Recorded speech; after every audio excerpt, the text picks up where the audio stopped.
차가운 대리석 바닥의 한기가 싸구려 드레스에 얇은 천을 뚫고 이서연의 맨살의 소름처럼 파고들었다. 그녀는 숨막히는 침묵이 흐르는 대기실 안벨벳으로 감싼 의자 끝에 위태롭게 걸터앉아 있었다.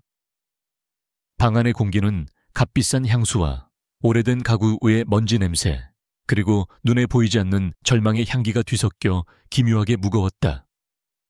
벽에 걸린 거대한 유화 속 귀족 부인은 우아한 미소를 짓고 있었지만 서연의 눈에는 그저 자신을 조롱하는 듯한 냉소로 보일 뿐이었다. 몇 시간 전, 아니 며칠 몇 주 전부터 그녀의 세상은 소리 없이 무너져 내리고 있었다. 시작은 아들 민준의 창백한 얼굴이었다. 선천성 심장질환. 의사는 무겁고 건조한 목소리로 병명을 말했고 그의 입에서 나온 수술 성공 확률과 수술비라는 단어는 서연의 심장을 그대로 꿰뚫는 비수였다. 남편이 세상을 떠난 후 그녀에게 남은 세상의 전부는 민준이었다. 작고 여린 손으로 그녀의 손가락을 꼭 쥐는 온기 엄마 사랑해라고 속삭이는 맑은 목소리. 그 아이를 위해서라면 지옥불에라도 뛰어들 수 있었다. 그리고 지옥은 생각보다 가까운 곳에 있었다. 바로 그녀의 전 시아 주번이 최진석의 얼굴을 하고 나타났다. 남편의 장례식장에서 슬픔에 잠긴 그녀의 어깨를 두드리며 위로하던 그의 얼굴 위로. 며칠 전 그녀에게 차용증을 내밀던 탐욕스럽고 비열한 미소가 겹쳐졌다. 남편이 사업 자금으로 자신에게 거액의 빚을 졌다는 터무니없는 주장이었다. 서류는 완벽하게 조작되어 있었고 법은 서류를 믿었다. 서연은 한순간에 모든 것을 잃었다. 남편과 함께 살던 작은 아파트 몇 안 되는 예금, 심지어는 마지막 남은 희망까지도. 방법이 아주 없는 건 아니야, 재수씨. 최진석은 뱀처럼 속삭였다. 그의 눈은 끈적끈적한 욕망으로 번들거렸다. 민준이 수술비, 그리고 그 빚까지 한 번에 해결할 방법이 있지. 재수씨의 그 가치를 알아보는 사람들이 꽤 많거든. 그렇게 그녀는 이곳 인간을 상품처럼 진열하고 값을 매기는 지옥의 경매장으로 끌려왔다. 그녀가 입고 있는 몸에 꼭 끼는 검은색 실크 드레스는 그녀의 것이 아니었다. 굴욕감을 극대화하기 위해 세심하게 선택된 의상이었다. 어깨를 훤히 드러내고 몸의 곡선을 적나라하게 보여주는 옷. 서연은 마네킹이 된 기분이었다. 영혼은 텅 비어버렸고 껍데기만 남아 무대 위로 올라갈 시간을 기다리고 있었다. 준비하십시오. 육중한 문이 열리고 검은 양복을 입은 남자가 무표정한 얼굴로 말했다. 그의 눈에는 어떠한 동정심도 담겨있지 않았다. 그저 업무를 처리하는 기계 같았다. 서연은 천천히 자리에서 일어났다. 다리가 후들거렸지만 그녀는 허리를 꼿꼿이 폈다. 무너지지 않을 것이다. 민준이를 생각해야 했다. 아들의 웃는 얼굴을 떠올리자 차가운 분노가 절망을 밀어내고 등골을 따라 솟구쳤다. 그래, 이 치욕을 견뎌내야만 했다. 오늘 밤 무슨 일이 일어나든 그 돈으로 민준이를 살릴 수만 있다면. 복도는 길고 어두웠다. 양쪽 벽에는 출처를 알 수 없는 추상화들이 걸려 있었고 바닥에 깔린 두꺼운 카펫은 그녀의 발소리마저 집어삼켰다. 곧이어 거대한 무대 뒤편에 막 앞에 섰다. 저 너머에서 웅성거리는 사람들의 소리와 낮은 클래식 음악 소리가 희미하게 들려왔다. 심장이 미친 듯이 뛰기 시작했다. 목이 바싹 타들어갔다. 상품 번호 7번입니다. 오늘 밤의 하이라이트죠. 경매사의 기름진 목소리가 마이크를 통해 흘러나왔다. 상품. 서연은 입술을 깨물었다. 피맛이 느껴졌다. 남편과 사별하고 어린 아들을 홀로 키우는 비운의 미망인. 전직 미술 감정사로서의 고상함과 역경이 빚어낸 처연한 아름다움을 동시에 지닌 그야말로 보기 드문 걸작입니다. 역겨운 수식어들이 그녀의 몸을 채찍처럼 후려쳤다. 붉은 벨벳 커튼이 양쪽으로 스르르 열렸다. 눈을 멀게 할 듯한 강렬한 조명이 쏟아졌다. 서연은 순간적으로 눈을 가늘게 떴다. 눈이 빛에 익숙해지자 어둠 속에 앉아있는 수십 명의 남자들의 윤곽이 보이기 시작했다. 그들은 모두 가면을 쓰고 있었다. 익명성 뒤에 숨어 추악한 욕망을 드러내는 비겁자들. 시가 연기와 위스키 냄새가 역겹게 코를 찔렀다. 그들의 시선이 칼날처럼 날아와 그녀의 온몸에 박혔다. 훑어보고 평가하고 값을 매기는 탐욕스러운 눈빛들. 서연은 주먹을 꽉 쥐었다. 손톱이 손바닥을 파고드는 고통이 오히려 정신을 또렷하게 만들었다. 도망치고 싶다는 본능을 억누르고 그녀는 정면을 응시했다. 고개를 숙이지 않았다. 그들의 눈을 하나하나 마주치며 그들의 비겁한 가면 뒤에 숨은 얼굴들을 기억하려는 듯 쏘아보았다. 시작가는 1억 원입니다. 경매사의 목소리가 장내에 울려 퍼졌다. 잠시 정적이 흘렀다. 그들은 마치 살아있는 예술품을 감상하듯 혹은 도축될 가축을 살펴보듯 그녀를 뜯어보고 있었다. 1억 5천. 어딘가에서 나이든 남자의 목소리가 들렸다. 시작이었다. 2억, 2억 3천. 가격은 꾸준히 올라갔다. 서연은 숫자가 불릴 때마다 자신의 영혼이 조금씩 팔려나가는 기분이었다. 그녀는 더 이상 이서연이 아니었다. 민준이의 수술비를 벌기 위한 도구 상품 번호 6번일 뿐이었다. 눈물이 핑 돌았지만 눈꺼풀을 강하게 압박하며 흘러내리지 않게 막았다. 저들 앞에서 약한 모습을 보이고 싶지 않았다. 그때 2층 VIP 좌석의 어둠 속에서 익숙한 실루엣이 눈에 들어왔다. 최진석. 그는 가면도 쓰지 않은 채 와인잔을 흔들며 이 모든 광경을 흡족한 미소로 내려다보고 있었다. 그의 눈빛이 서연과 마주쳤다. 그는 조롱하듯 든 입꼬리를 올리며 작게 입모양으로 말했다. 꼴 좋군. 분노가 머리끝까지 치밀었다. 저 악마에게 무릎 꿇지 않으리라. 서연은 최진석에게서 시선을 떼지 않은 채 더욱 허리를 꼿꼿이 세웠다. 그녀의 그런 저항적인 태도가 오히려 아래층 남자들의 흥미를 끈 모양이었다. 5억 이전과는 비교도 안 되는 큰 액수가 터져나왔다. 장내가 술렁였다. 서연의 심장이 쿵 하고 내려앉았다. 5억.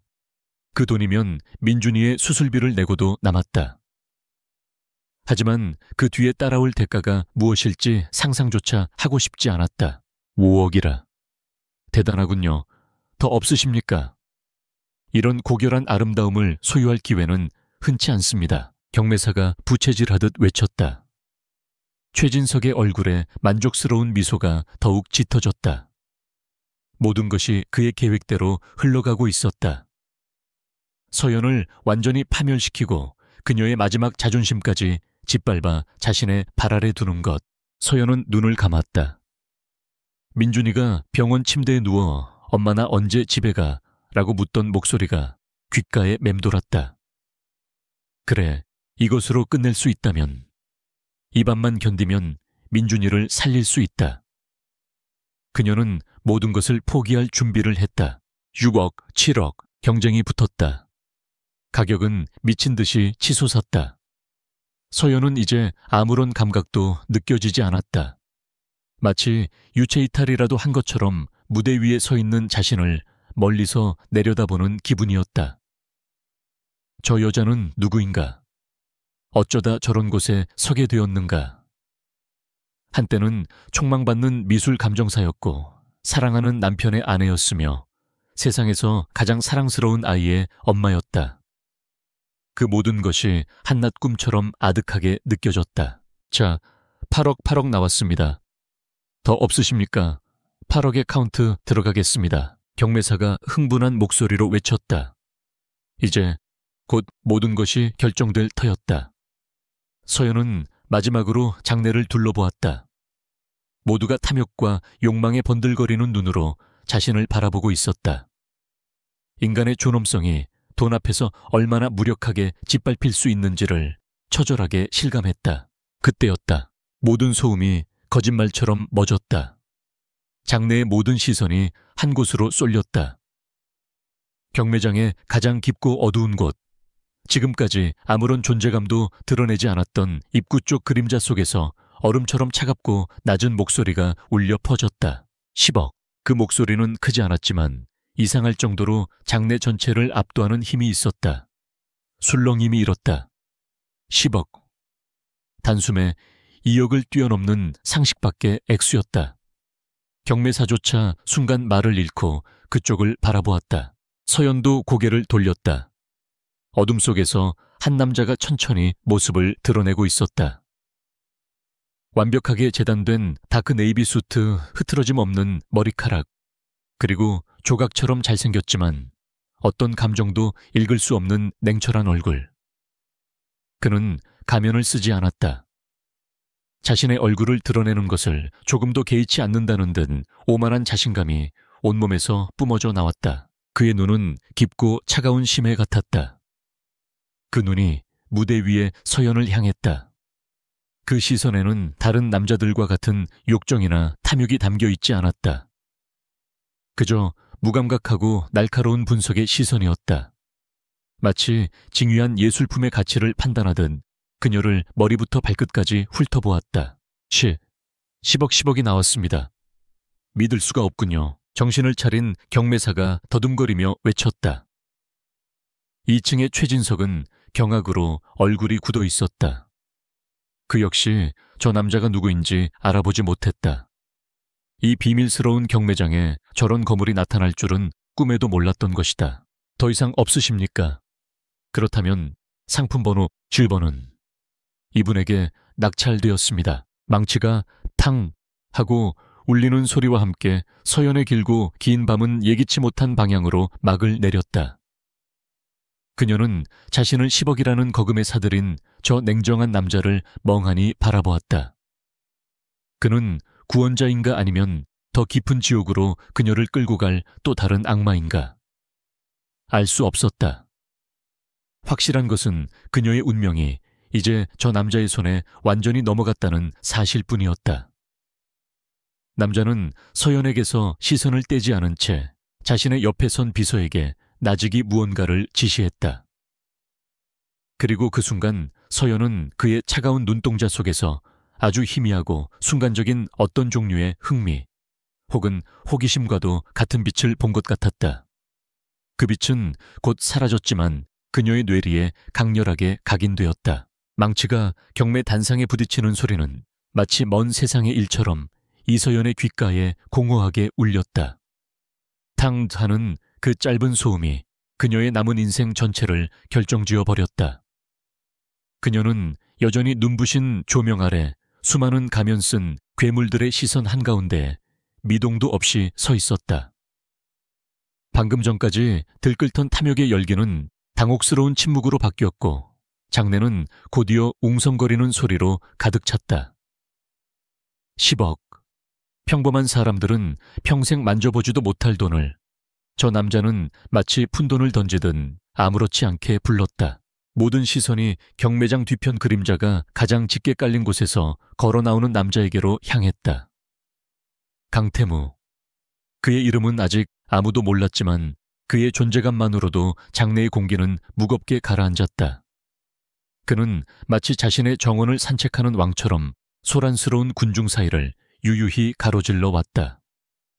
사람들은 모세의 기적처럼 저절로 길을 열었다. 그의 완벽한 수트 냉담한 표정, 그리고 주변의 모든 것을 하찮게 만드는 오만한 기세 앞에서 감히 누구도 그의 앞을 막아서지 못했다. 그의 옆에는 그림자처럼 수행하는 김 비서가 있었다. 김 비서는 태무의 시선조차 받지 않고도 그의 의도를 정확히 파악한 듯 경매 주최 측 관계자에게 다가가 조용히 검은색 법인 카드를 건넸다. 그 모든 과정은 군더더기 없이 신속하고 효율적이었다. 10억이라는 거액의 결제는 마치 편의점에서 껌 한 통을 사는 것처럼 간단하게 처리되었다. 이것이 바로 강태무가 가진 힘의 일부였다. 서연은 무대 위에서 그 모든 광경을 멍하니 바라보았다. 저 남자는 대체 누구인가? 왜 자신을 산 것인가? 그녀의 머릿속은 수만 가지 질문으로 폭발할 것 같았지만 입술은 떨어지지 않았다. 그때 2층 VIP석에서 분노로 얼굴이 시뻘개진 최진석이 거의 굴러떨어지다시피 계단을 내려왔다. 그는 강태무의 앞을 막아서며 간신히 체면을 차리려는 듯 억지로 위압적인 목소리를 냈다. 잠깐, 당신 누구요? 여기가 어디인 줄 알고 함부로 끼어드는 거요. 저 여자는 내 채무자요. 당신이 뭔데? 최진석의 목소리는 분노로 떨리고 있었다. 자신의 완벽한 계획, 서연을 발밑에 꿀리고 능욕하려던 달콤한 상상이 눈앞의 정체불명 남자 때문에 산산조각 났다는 사실을 받아들일 수 없었다. 강태무는 걸음을 멈췄다. 그러나 그의 시선은 최진석에게 향하지 않았다. 그는 여전히 무대 위에 서연에게 고정된 채 마치 길가의 돌멩이를 대하듯 무심하게 입을 열었다.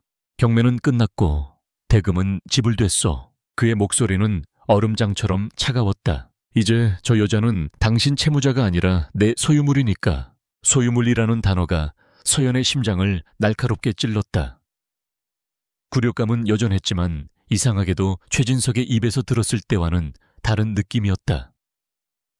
최진석의 말에서는 더러운 욕망이 느껴졌다면 강태무의 말에서는 그저 하나의 사실을 통보하는 듯한 감정이 배제된 냉철함만이 느껴졌다. 뭐라고? 당신 제정신이야. 내가 누군지 알아. 최진석이 악을 썼다.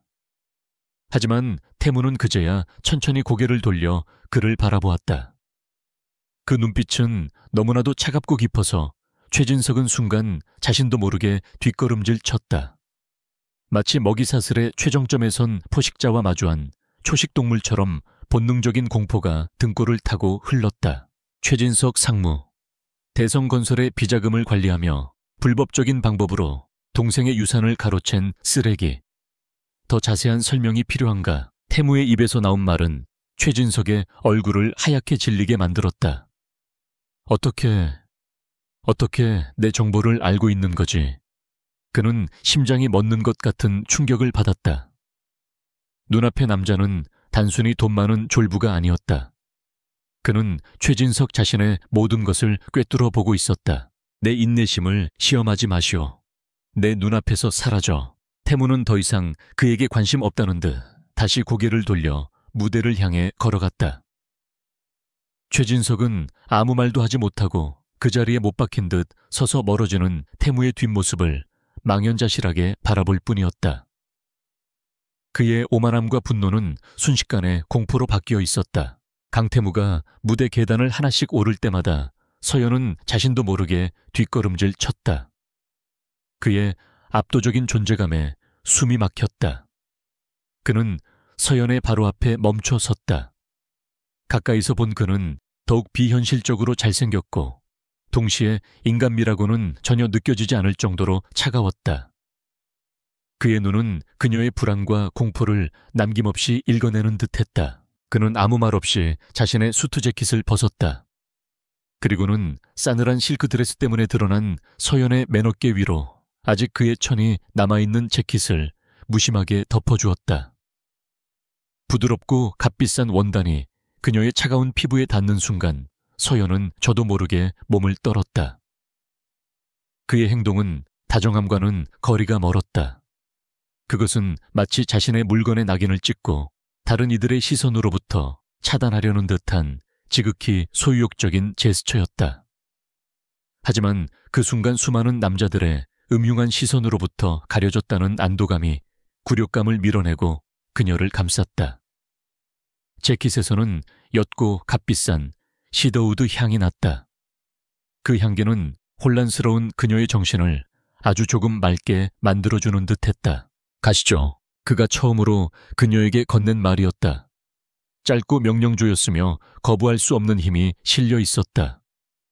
서연은 홀린 듯 고개를 끄덕였다. 그녀가 계단을 내려오려 할 때 비틀거리는 것을 본 태무가 순간적으로 미간을 찌푸렸지만 그녀를 부축하지는 않았다.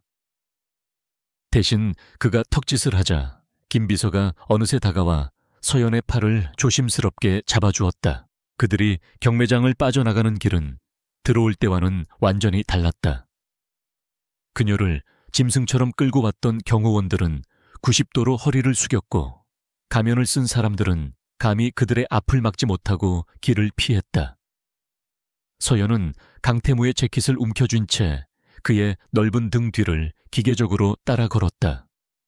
마치 거대한 폭풍의 눈 안에 들어와 있는 듯한 기묘한 평온함. 세상의 모든 소음과 혼란이 그를 중심으로 차단되는 것 같았다. 지하 주차장에는 번쩍이는 검은색 세단이 대기하고 있었다. 김 비서가 뒷좌석 문을 열자 태무는 먼저 타라는 듯 턱짓을 했다.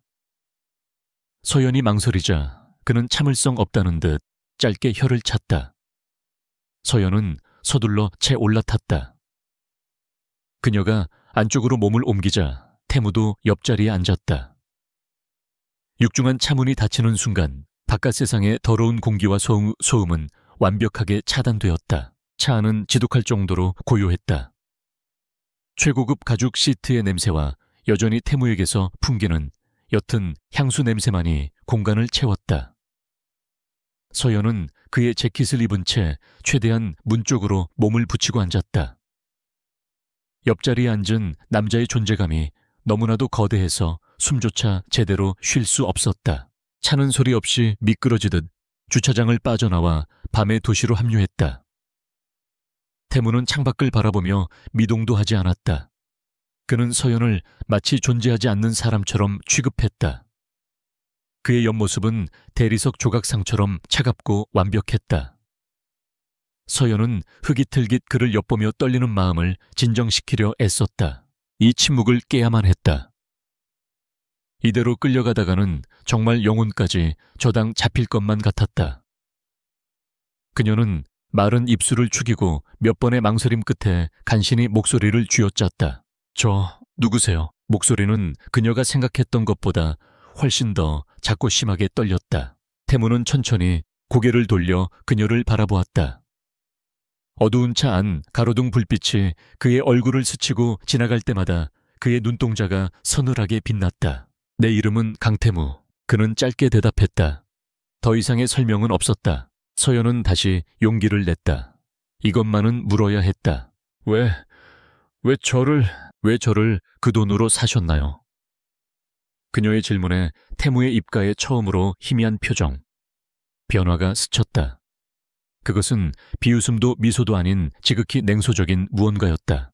필요했으니까. 네, 당신은 내가 필요했고 나는 당신이 필요했어. 일종의 거래라고 생각하면 돼. 이해할 수 없는 말이었다. 서연이 혼란스러운 표정으로 그를 바라보자 그가 말을 이었다. 자세한 이야기는 도착해서 하지. 지금은 피곤할 테니 잠시 눈이라도 붙이든가. 그의 말투는 여전히 차가웠지만 피곤할 테니 라는 말 속에는 아주 미세한 먼지 같은 배려가 섞여 있는 것 같기도 했다. 서연은 더 이상 아무것도 물을 수 없었다. 그녀는 그저 입을 다물고 다시 창밖으로 시선을 돌렸다. 화려한 도시의 불빛들이 빠르게 스쳐 지나갔다. 몇 시간 전까지만 해도 자신과는 아무런 상관이 없다고 생각했던 저 세상 속으로 그녀는 지금 빨려 들어가고 있었다. 얼마나 지났을까? 차는 서울의 중심부 하늘을 찌를 듯한 초고층 빌딩 앞에 멈춰 섰다. JX 타워. 꼭대기에서 빛나는 로고가 선명했다. 이곳은 대한민국 경제의 심장부나 다름없는 JX그룹의 본사였다. 서연은 그 건물의 위용에 압도당해 숨을 삼켰다. 차는 지하에 전용 엘리베이터로 이어지는 비밀스러운 통로로 들어갔다. 엘리베이터는 오직 하나의 버튼만을 가지고 있었다. 펜트하우스. 엘리베이터가 소리 없이 상승하는 동안 서연은 어지러움을 느꼈다. 그녀의 인생이 단 몇 시간 만에 지하의 가장 어두운 곳에서 하늘의 가장 높은 곳으로 수직 상승하고 있었다. 하지만 이곳이 과연 천국일까? 아니면 더 화려하고 높은 지옥일까? 그녀는 여전히 알 수 없었다. 그녀의 운명을 손에 쥔 남자 강태무는 여전히 아무런 감정도 드러내지 않은 채 그녀의 옆에 서 있을 뿐이었다. 딩 하하는 기계음과 함께 엘리베이터 문이 양쪽으로 부드럽게 열렸다. 이서연은 눈앞에 펼쳐진 광경에 순간 숨을 멈췄다. 그곳은 복도나 현관이 아니었다. 엘리베이터는 거대한 펜트하우스의 거실 한가운데로 곧장 연결되어 있었다. 사방이 통유리로 된 벽 너머로 서울의 야경이 발 아래에 보석처럼 흩뿌려져 있었다. 마치 하늘 위에 떠있는 성 같았다. 내부는 온통 흙과 백 그리고 차가운 회색 톤으로 이루어져 있었다. 광택이 나는 검은 대리석 바닥 미니멀한 디자인의 하얀 가죽 소파, 그리고 금속과 유리로 만들어진 가구들. 모든 것이 완벽하게 정돈되어 있었지만 사람의 온기라고는 전혀 느껴지지 않는 거대하고 텅 빈 박물관 같은 공간이었다. 이곳은 한 사람의 집이라기보다는 강태무라는 남자의 냉철하고 오만한 내면을 그대로 옮겨놓은 듯한 공간이었다. 서연은 여전히 그의 커다란 재킷을 걸친 채 그 자리에 우두커니 서 있었다. 초라한 경매용 드레스와 고급스러운 펜트하우스의 극명한 대비가 그녀를 더욱 비참하게 만들었다. 그녀는 이 완벽한 공간에 떨어진 이물질 혹은 흠집 같았다. 앉지. 강태무가 넥타이를 거칠게 풀어내며 말했다. 그는 자연스럽게 홈바로 걸어가 크리스털 잔의 호박색 액체, 아마도 위스키를 따랐다. 그는 서연에게 무언가를 권하지도 않았다. 그녀는 손님이 아니었다. 그저 그가 돈으로 사온 물건일 뿐이라는 사실을 그의 모든 행동이 상기시켜주고 있었다. 서연은 망설이다가 거대한 소파의 가장자리에 조심스럽게 걸터 앉았다. 차가운 가죽의 감촉이 어색했다. 그때 김 비서가 그림자처럼 나타나 유리 테이블 위에 서류 파일 하나를 조용히 내려놓고는 다시 소리 없이 사라졌다. 서연의 시선이 그 베이지색 파일에 고정되었다. 강태무는 위스키 잔을 들고 그녀의 맞은편에 앉았다. 그는 다리를 꼬고 깊이를 알 수 없는 눈으로 서연을 빤히 바라보았다. 그의 시선 아래 서연은 발가벗겨진 기분이었다. 본론으로 들어가지. 그가 입을 열었다. 목소리에는 어떤 감정도 실려 있지 않았다. 이서연 씨, 당신에 대해 조금 알아봤어. 명문미술사학과를 수석으로 졸업하고 업계에서 가장 촉망받는 감정사였더군. 남편의 갑작스러운 죽음과 시아주버니의 배신으로 모든 걸 잃기 전까지는 그의 말이 비수처럼 날아와 서연의 심장에 박혔다. 자신의 과거를 저렇게 아무렇지 않게 읊는 그의 태도에 분노가 치밀었지만 그녀는 입술을 깨물고 아무 말도 하지 않았다. 난 지금 아내가 필요해. 그는 단도직입적으로 말했다. 할아버지 JX그룹의 회장님께서 성화시더군. 사업 확장을 위해 다른 재벌가와 정략 결혼을 하라고. 난 그런 비효율적이고 구시대적인 방식에 내 인생을 낭비할 생각이 없어. 그는 위스키를 한 모금 마셨다. 그래서 대안을 찾았지. 내 통제에 있으면서 성가신 집안 배경도 없고 맡은 역할에 충실하다가 때가 되면 조용히 사라져줄 사람. 그러다 오늘 밤 경매장에서 당신을 받고 완벽한 후보를 찾았다고 판단했어. 서연은 그제야 모든 것을 이해했다. 왜 하필 자신이었는지. 가장 절박하고 가장 약하고 아무런 뒷배도 없는 여자. 자신을 구해준 것이 아니었다. 그저 자신의 필요에 가장 적합한 상품을 고른 것뿐이었다. 치욕감에 얼굴이 화끈거렸다. 그러니 나와 결혼해줘. 그의 입에서 나온 결혼이라는 단어는 세상에서 가장 신성하고 아름다운 단어가 아니었다.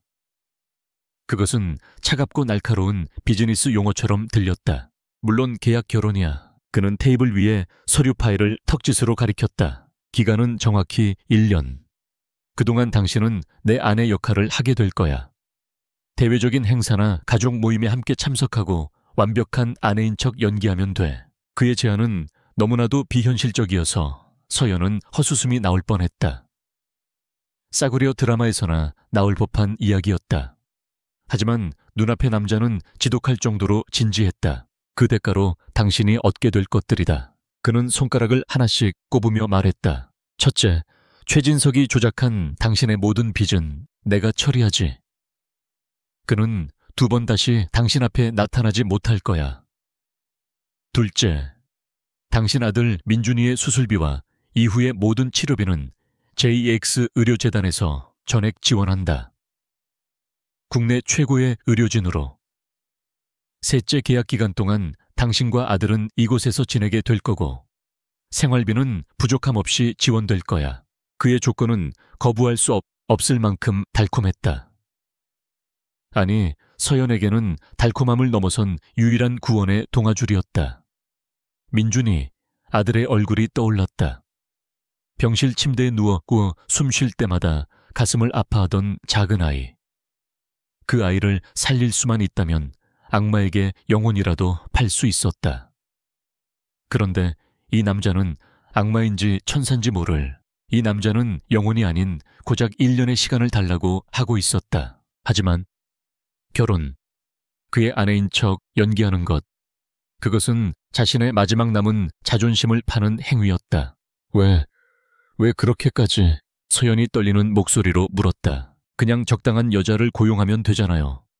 왜 굳이 결혼이라는 형식을? 내 할아버지는 보통 사람이 아니거든. 어설픈 연기는 금방 간파하실 뿐이야. 법적인 부부라는 확실한 증거가 필요해. 그리고 이서연 씨, 당신의 과거 이력은 강태무의 아내라는 역할을 수행하기에 아주 적합해. 교양 있고 우아하며 비극적인 사연까지 있으니 동정심을 사기에도 좋지. 그의 말에는 한치의 감정도 없었다. 그는 철저히 모든 것을 계산하고 있었다. 서연은 그가 짜놓은 완벽한 각본 위에 배우에 불과했다. 계약서를 읽어봐. 그리고 결정해. 태무가 턱짓했다. 서연은 마른 침을 삼키고 떨리는 손으로 서류 파일을 열었다. 수십 페이지에 달하는 계약서에는 깨알 같은 글씨로 조항들이 적혀 있었다.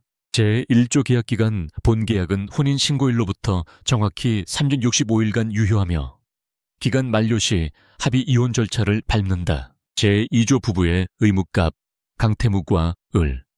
이서연은 계약기간 동안 대외적으로 완벽한 부부관계를 연기할 의무를 진다.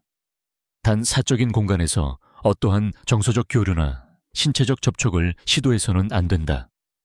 침실은 각 방을 사용한다. 제3조 비밀 유지을은 본 계약의 내용 및 계약기간 동안 알게 된 갑의 모든 사생활에 대해 평생 비밀을 유지할 의무를 진다. 위반 시 막대한 위약금이 청구된다. 제4조 계약 종료. 계약 종료 시 을은 갑의 재산에 대한 어떠한 권리도 주장할 수 없으며 위자료 명목으로 지급되는 별도의 정착 지원금을 받고 모든 관계를 청산한다. 조항들은 하나같이 차갑고 비인간적이었다. 서연은 이 계약서가 마치 자신이라는 인간을 1년간 임대하는 리스 계약서처럼 느껴졌다. 그녀는 서류를 내려놓고 강태무를 바라보았다. 그의 눈은 여전히 어떤 감정도 담고 있지 않은 텅 빈 유리구슬 같았다. 고민할 시간을 줄까? 그가 물었다. 그의 목소리에는 서연이 결국 이 제안을 받아들일 것이라는 확신이 담겨 있었다. 서연은 잠시 눈을 감았다. 머릿속이 복잡하게 얽혔다. 굴욕감, 분노, 그리고 아들에 대한 절박한 사랑. 이 모든 감정들이 뒤섞여 그녀를 질식시킬 것 같았다. 하지만 결국 언제나 그랬듯 마지막에 남는 감정은 하나였다. 모성애. 그녀는 눈을 떴다. 그녀의 눈빛은 더 이상 흔들리지 않았다. 한 가지 조건이 있어요. 말해봐. 태무의 눈썹이 미세하게 꿈틀했다. 그는 그녀가 돈에 대해 협상할 것이라고 예상한 듯했다. 제 아들. 민준이 여기서 함께 지내도 되나요? 제 눈에 항상 보이는 곳에 있어야 해요. 그것은 돈에 대한 이야기가 아니었다. 엄마로서의 최소한의 그리고 마지막 요구였다. 강태무는 잠시 말이 없었다. 그는 예상치 못한 질문에 허를 찔린 듯 했다. 그의 냉철한 계산 속에 아이라는 변수는 없었던 모양이다. 그는 서연을 빤히 바라보았다. 경매장에서의 처연하고 반항적이던 모습, 그리고 지금 자신의 눈앞에서 아들 이야기를 하며 단호해진 모습. 절망 속에서도 결코 꺾이지 않는 무언가가 그녀 안에 있다는 것을 그는 어렴풋이 느꼈다. 아주 짧은 정적 후 그가 입을 열었다. 당연한 소릴. 그의 목소리는 여전히 무심했지만 왠지 모르게 아까보다는 조금 덜 차갑게 느껴졌다. 여기도 이제 그 아이의 집이 될 테니까. 그 한마디에 서연의 마지막 망설임이 무너져 내렸다. 그녀는 테이블 위에 놓인 만년필을 집어들었다. 묵직하고 차가운 감촉. 그녀는 계약서의 마지막 장을 이서연의 이름 옆에 자신의 이름을 적어 내려갔다. 손이 가늘게 떨렸지만 글씨는 비뚤어지지 않았다. 그녀는 자신의 인생 1년을 팔았다. 아들의 생명을 사기 위해. 서명이 끝나자마자 강태무는 휴대폰을 들어 어디론가 전화를 걸었다. 김비서, 지금 즉시 서울 JX병원 원장실로 연락해서 심장센터 VIP 병동 준비시키라고 해. 이서연 씨 아들 내일 아침 바로 옮길 수 있도록. 수술 일정은 가장 빠른 시간으로 잡고, 그리고 최진석 상무건도 깨끗하게 처리해. 그의 지시는 막힘이 없었고 신속했으며 절대적이었다. 전화를 끊은 그는 자리에서 일어났다. 당신 방은 저 복도 끝이야. 오늘은 이만 쉬도록. 우리의 결혼 생활은 내일부터 시작이니까. 그는 그 말만 남긴 채 자신의 서재로 보이는 다른 방으로 사라졌다. 순식간에 광활한 거실에 서연 혼자만 남았다. 그녀는 손에 든 계약서, 사본을 멍하니 내려다보았다. 얇은 종이 몇 장이 이제 그녀의 삶을 지배하게 될 족쇄처럼 무겁게 느껴졌다. 창밖의 화려한 야경이 비현실적으로 아름다웠지만 지금 그녀의 마음은 그 어느 때보다도 공허했다. 다음 날 아침 이서연은 낯선 침묵 속에서 눈을 떴다. 어젯밤 강태무가 말해준 방은 그녀가 평생 살아온 어떤 공간보다도 거대했다. 몸이 매트리스 속으로 한없이 빨려 들어가는 듯한 최고의 포근함. 하지만 그 편안함이 오히려 비현실적으로 느껴져 서연은 뜬 눈으로 밤을 지새웠다. 창문 전체를 덮은 블라인드를 리모컨으로 올리자 아침 햇살이 눈부시게 쏟아져 들어오며 서울의 스카이라인을 파노라마처럼 펼쳐 보였다. 그녀는 마치 세상의 꼭대기에 격리된 듯한 기묘한 고립감을 느꼈다. 그녀가 일어나 방을 둘러보았을 때 말문이 막혔다. 한쪽 벽면 전체가 거대한 드레스룸으로 이루어져 있었다. 안에는 머리부터 발끝까지 그녀의 사이즈에 맞춰 준비된 듯한 수십 벌의 옷과 구두 가방들이 마치 최고급 편집숍처럼 진열되어 있었다. 모든 것이 최고급 브랜드의 제품이었지만 거기에는 어떤 따뜻함도 없었다. 그것은 선물이 아니었다. 강태무의 아내라는 역할을 수행하기 위한 의상 일종의 유니폼에 가까웠다. 그는 그녀라는 인형에게 역할에 맞는 옷을 입혀 무대에 서려는 것뿐이었다. 서연은 복잡한 심경으로 드레스룸을 둘러보다가 문득 가장 중요한 사실을 깨닫고 심장이 덜컥 내려앉았다. 민준이. 내 아들 그녀는 황급히 방문을 열고 밖으로 나갔다. 어젯밤 정신없는 와중에 아이에 대한 구체적인 이야기는 듣지 못했다. 민준아. 그녀가 복도를 향해 외치려는 순간 바로 옆방의 문이 조용히 열리며 중년의 한 여성이 나타났다. 단정하게 쪽진 머리에 칼날처럼 다려진 회색 유니폼을 입은 집안일을 총괄하는 집사인 듯 했다. 그녀는 서연에게 정중하게 고개를 숙였다. 사모님 기침하셨습니까? 저는 이댁의 집사 오정혜입니다. 사모님이라는 호칭이 낯설고 어색해 서연은 저도 모르게 몸을 움츠렸다. 저 제 아들은 걱정 마십시오. 도련님은 이른 아침에 JX병원 VIP 병동에서 이곳으로 모셔왔습니다. 지금은 옆방에서 곤히 주무시고 계십니다. 오 집사는 서연을 아이의 방으로 안내했다.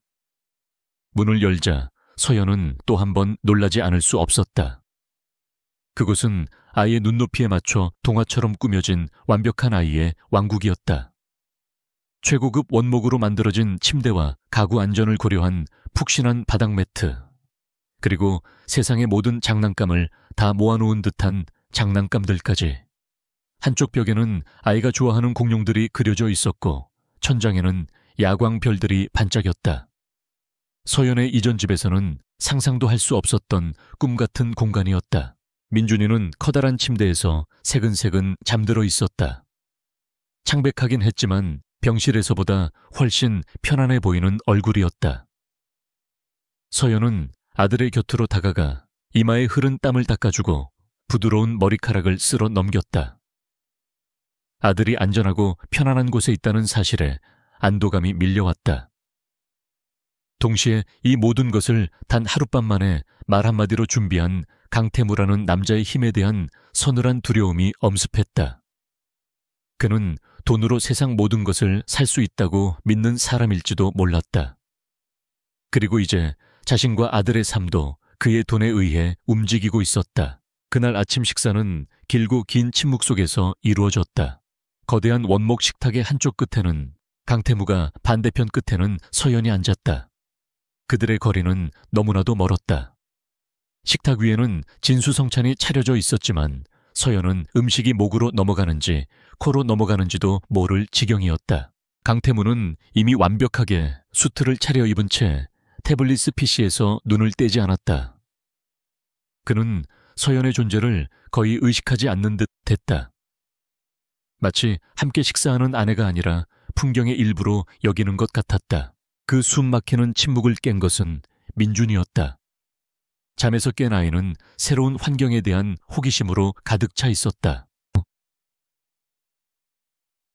엄마, 여기 진짜 넓다. 우리 집이야. 민준이는 잠옷 차림으로 식당에 들어서며 눈을 동그랗게 떴다.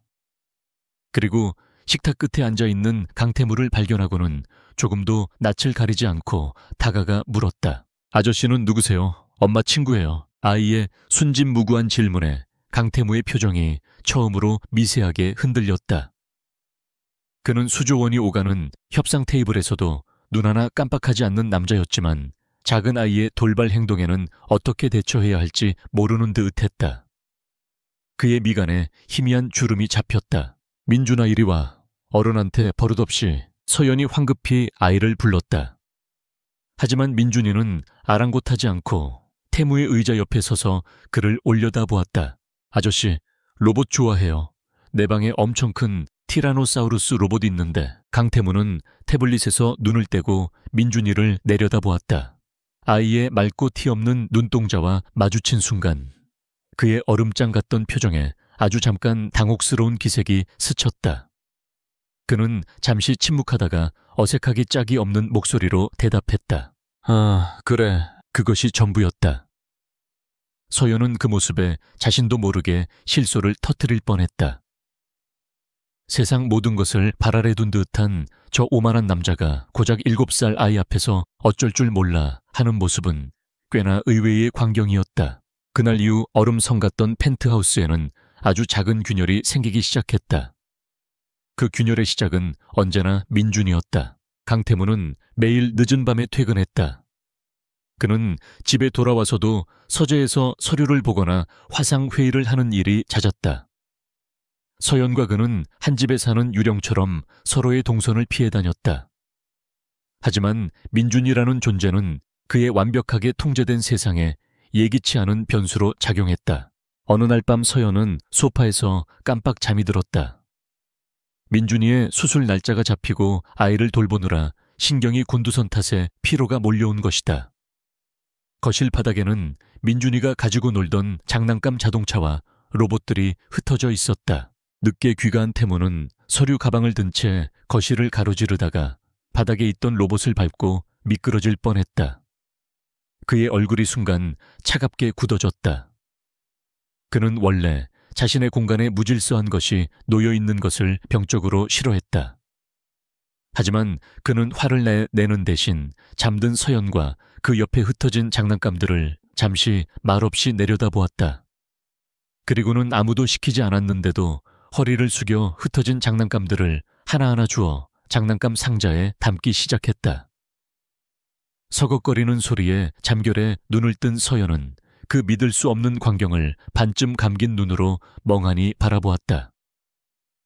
대한민국 재계의 황태자가 자신의 집 거실 바닥에 쪼그려 앉아 장난감을 정리하고 있었다. 그 모습은 너무나도 비현실적이어서 서연은 자신이 꿈을 꾸고 있다고 생각했다. 또 한 번은 김 비서가 민준이의 수술 계획과 관련된 서류를 가져왔을 때였다. 태무는 서재에서 한참 동안 서류를 검토했다. 서연은 불안한 마음에 서재 문 앞에서 서성였다. 잠시 후 그가 그녀를 안으로 불렀다. 수술은 다음 주 화요일이다. 집도인은 서울 JX병원 심장센터장인 박선우 교수. 국내 최고 권위자야. 그는 딱딱한 사무적인 말투로 사실을 전달했다. 서연이 복잡한 의학 용어로 가득한 서류를 보며 막막한 표정을 짓자 그는 잠시 망설이는 듯 했다.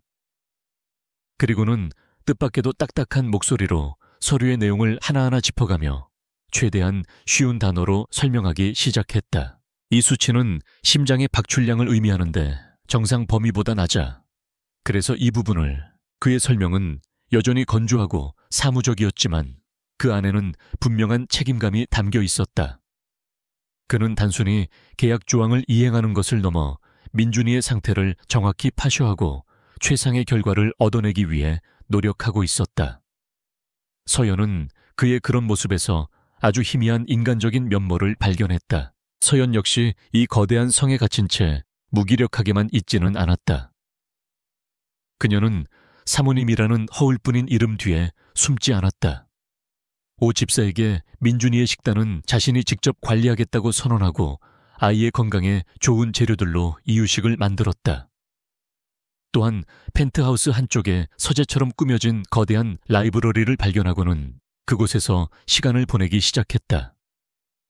먼지가 쌓여있던 미술사 관련 서적들을 꺼내 읽으며 그녀는 잠시 잊고 있었던 자기 자신을 되찾아가는 기분이었다. 그녀는 더 이상 비운의 미망인이나 빚쟁이가 아니었다. 그녀는 본래 총명하고 유능한 여자였다. 집안의 사용인들은 처음에는 그녀를 그저 하루아침에 신데렐라가 된 운 좋은 여자로만 여겼지만 조용하지만 단단하게 자신의 자리를 만들어가는 그녀의 모습에 조금씩 마음을 열기 시작했다.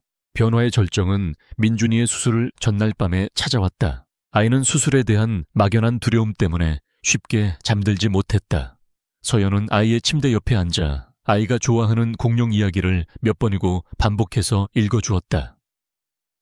그녀의 다정한 목소리가 조용한 방 안에 나지막이 울려 퍼졌다. 그 시간 서재로 향하던 강태무는 민준이의 방에서 새어나오는 불빛과 목소리에 자신도 모르게 걸음을 멈췄다.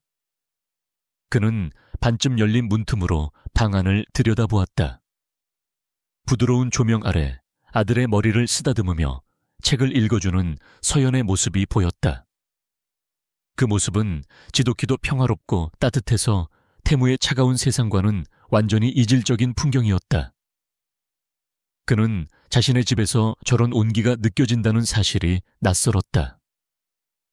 가슴 한구석이 저릿하게 아파왔다. 아주 오래전 잊고 있던 어떤 감정이 녹슨문을 긁어대는 듯한 소리였다. 그는 한참 동안 그 자리에 서서 그 모습을 지켜보다가 조용히 발걸음을 돌렸다. 그날 밤 서연은 불안한 마음에 잠을 이룰 수 없었다. 그녀는 거실로 나와 통유리창 앞에 서서 캄캄한 서울의 야경을 내려다보았다. 수만 개의 불빛이 반짝였지만 그 어떤 것도 그녀의 불안한 마음을 밝혀주지는 못했다. 그때 등 뒤에서 나직한 목소리가 들렸다. 잠이 안 오나? 강태무였다. 그 역시 잠들지 못한 모양이었다. 그는 서연과 조금 거리를 둔 채 그녀의 옆에 섰다. 어색한 침묵이 흘렀다. 서연은 그가 걱정 말라는 식의 상투적인 위로를 건넬 것이라고 생각했다. 하지만 그의 입에서 나온 말은 전혀 예상 밖의 것이었다. 박선우 교수의 최근 5년간 수술 성공률은 99.7%다. 내가 직접 확인했어. 그는 야경을 바라보며 마치 기업 보고서를 브리핑하듯 담담하게 말했다. 나는 실패할 가능성이 있는 것에는 투자하지 않아. 그것은 위로의 말이 아니었다. 지독히도 현실적이고 통계에 기반한 차가운 사실의 나열이었다. 하지만 이상하게도 서연은 그 어떤 따뜻한 위로의 말보다도 그의 그 차가운 한마디에 더 큰 위안을 얻었다. 그의 말에는 내가 모든 것을 확인하고 통제하고 있으니 당신 아들은 안전할 것이다 라는 강력한 확신이 담겨 있었다. 서연은 처음으로 계약의 당사자가 아닌 한 인간으로서 그를 바라보았다. 그녀는 자신도 모르게 작은 목소리로 말했다. 감사합니다. 강태무는 아무 대답도 하지 않았다. 그는 그저 묵묵히 그녀의 옆에 서 있을 뿐이었다. 두 사람은 한참 동안 아무 말 없이 도시의 야경을 함께 내려다보았다. 얼음성 같던 펜트하우스의 차가운 공기가 그 순간만큼은 아주 조금 데워진 것 같았다. 민준이의 수술실 램프에 붉은 빛이 들어온 순간 이서연의 세상은 숨을 멈췄다. 그녀는 차가운 병원 복도 의자에 앉아 기도 외에는 아무것도 할 수 없었다.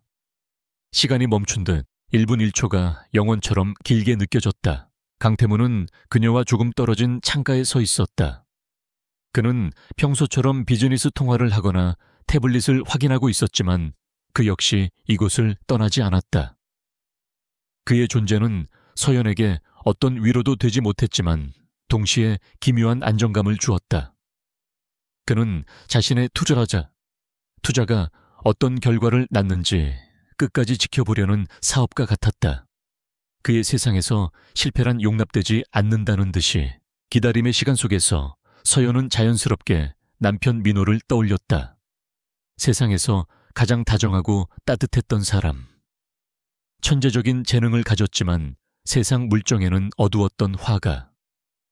그는 늘 캔버스 앞에서 물감을 묻힌 채 아이처럼 해맑게 웃곤 했다. 자신의 형인 최진석을 끝까지 믿었던 바보처럼 선한 사람이었다. 그가 살아있었다면 우리가 이렇게까지 되지는 않았을 텐데. 후회와 그리움이 파도처럼 밀려와 서연의 마음을 핥히었다. 몇 시간이 지났을까? 수술실 문이 열리고 박선우 교수가 피곤하지만 밝은 얼굴로 걸어 나왔다. 수술은 성공적입니다. 아이는 아주 강합니다. 그 한마디에 서연의 온몸을 옥죄던 긴장의 끈이 툭 끊어졌다. 그녀는 그 자리에 주저앉아 소리내어 울었다. 감사의 눈물, 안도의 눈물, 그리고 지난 몇 달간 겪었던 모든 서름이 한꺼번에 터져 나왔다. 강태무는 우는 그녀를 가만히 내려다보았다. 그의 표정에는 여전히 큰 변화가 없었지만 굳게 다물려 있던 입술이 아주 미세하게 풀리고 늘 팽팽하던 어깨의 긴장이 살짝 누그러졌다. 그는 박 교수에게 다가가 짧게 고개를 숙여 감사를 표하고는 김 비서에게 민준이의 회복을 위한 최상의 후속 조치를 지시했다. 그의 방식은 언제나 감정이 아닌 행동으로 결과를 증명하는 것이었다. 같은 시각 서울의 한복판에 위치한 대성건설의 화려한 임원실에서는 분노에 찬 고함이 터져 나오고 있었다. 강태무, JX그룹의 강태무라고. 최진석은 부하 직원이 가져온 보고서를 바닥에 내동댕이 쳤다. 최고급 크리스털 잿더리가 그의 손에 들려 벽에 부딪혀 산산조각 났다. 모든 것이 그의 소나귀에 들어왔다고 생각했다. 이서연을 경매장에서 짓밟고 그녀의 몸과 마음을 모두 차지한 뒤 마지막 남은 남편의 유산까지 빼앗으려던 그의 계획은 완벽했다. 그런데 어디서 굴러먹던 놈인지 모를 강태무라는 작자가 나타나 모든 것을 망쳐버렸다. 그 여자가 감히 JX타워 펜트하우스에서 살아. 내 동생은 평생 허름한 작업실에서 그림만 그리다 죽었는데 그의 분노 밑바닥에는 뒤틀린 질투심과 열등감이 뱀처럼 또아리를 틀고 있었다. 그는 언제나 동생 민호의 그늘에 가려져 있었다. 민호의 천재적인 재능 사람을 끄는 순수한 매력, 그리고 그가 사랑했던 여자 이서연까지. 최진석은 민호의 모든 것을 질투했고 그가 죽은 뒤에는 그 모든 것을 자신이 가져야 마땅하다고 생각했다. 특히 이서연은 처음부터 자신의 여자였어야 했다. 강태무, 그 자식 뒷조사해. 먼지 하나까지 다 털어내. 세상에 약점 없는 놈은 없어. 그는 이성을 잃은 짐승처럼 으르렁거렸다. 그리고 JX건설에서 지금 진행하고 있는 신도시 개발건, 어떻게든 흠집을 내. 환경단체를 선동하든 안전 문제를 조작하든 무슨 수를 써서라도 공사를 중단시켜. 감히 내 것을 건드린 대가가 얼마나 끔찍한지 뼈저리게 느끼게 해줄 테다. 그의 눈은 복수심으로 이글거렸다. 그는 강태무를 단순한 방해꾼이 아니라 자신의 모든 것을 빼앗아간 원수로 규정했다. 며칠 후 민준이는 기적처럼 빠르게 회복했다. 아이는 펜트하우스의 자기 방을 온통 누비며 그동안 병원에서 억눌렀던 활기를 되찾았다. 아들의 웃음소리가 집안에 울려 퍼지는 것을 들으며 서연은 비로소 마음의 평화를 얻었다. 그리고 그 평화는 그녀에게 과거를 돌아볼 여유를 주었다. 그녀는 자신의 얼마 안 되는 짐을 정리하기 시작했다. 낡은 상자 안에는 민호와 함께 찍었던 사진, 몇 장과 그가 남긴 스케치북 그리고 작은 두루마리 캔버스가 들어있었다. 서연은 캔버스를 조심스럽게 펼쳤다. 그 안에는 민호가 죽기 직전까지 작업했던 그의 마지막 작품이 담겨 있었다. 혼란스러운 색채와 거친 붓터치로 가득한 추상화. 처음 봤을 때는 그저 미완성의 습작처럼 보였다. 하지만 자세히 들여다볼수록 그 혼돈 속에는 어떤 질서와 절규, 그리고 숨겨진 메시지가 담겨 있는 듯했다. 서연의 머릿속에 그날의 기억이 생생하게 떠올랐다. 회상, 서연아, 이 그림, 내 모든 것이 담겨 있어. 내 영혼 전부야. 민호는 밤을 새워 그림을 그린 뒤 탈진한 얼굴로 서연을 보며 말했다. 그의 눈은 광적으로 빛나고 있었다. 이상하게 들리겠지만 잘 간직해줘. 이건 우리 가족의 미래가 될 거야. 무슨 소리야. 당신 그림은 전부 다 소중하지. 서연이 웃으며 대답했지만 민호의 표정은 그 어느 때보다도 진지했다. 다음 날 그는 유명한 미술상과 만나기로 했다며 이 그림을 조심스럽게 포장해서 나갔다. 그리고 다시는 돌아오지 못했다. 경찰은 졸음운전으로 인한 단순 추락 사고로 결론 내렸다. 하지만 서연은 믿을 수 없었다. 그날 아침 그는 그 어느 때보다도 희망에 부풀어 있었다. 장례식 후 최진석은 민호의 작업실을 정리한다는 핑계로 이 그림을 찾으려 혈안이 되었다. 그는 이 그림을 아무 가치도 없는 낙서 쪼가리라고 말하면서도 이상할 정도로 집요하게 그것을 손에 넣으려고 했다. 그때는 그저 형으로서 동생의 마지막 작품을 간직하고 싶어 하는 것이라고 생각했다. 하지만 이제 와서 돌이켜보니 모든 것이 의심스러웠다. 회상 끝, 서연은 그림을 뚫어지게 바라보았다. 이것은 단순한 그림이 아니었다. 남편이 남긴 마지막 유언이자 다잉 메시지일지도 모른다.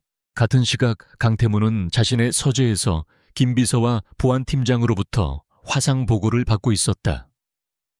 스크린에는 최진석의 얼굴 사진과 함께 그의 모든 정보가 띄워져 있었다. 최진석은 동생 이민호 화가 사망 후 그의 몇 안 되는 재산을 관리한다는 명목으로 빼돌려 유령 회사를 통해 비자금을 조성한 정황이 포착되었습니다. 보안팀장이 보고했다. 특히 이민호 화가의 사망 사고는 의문점이 많습니다.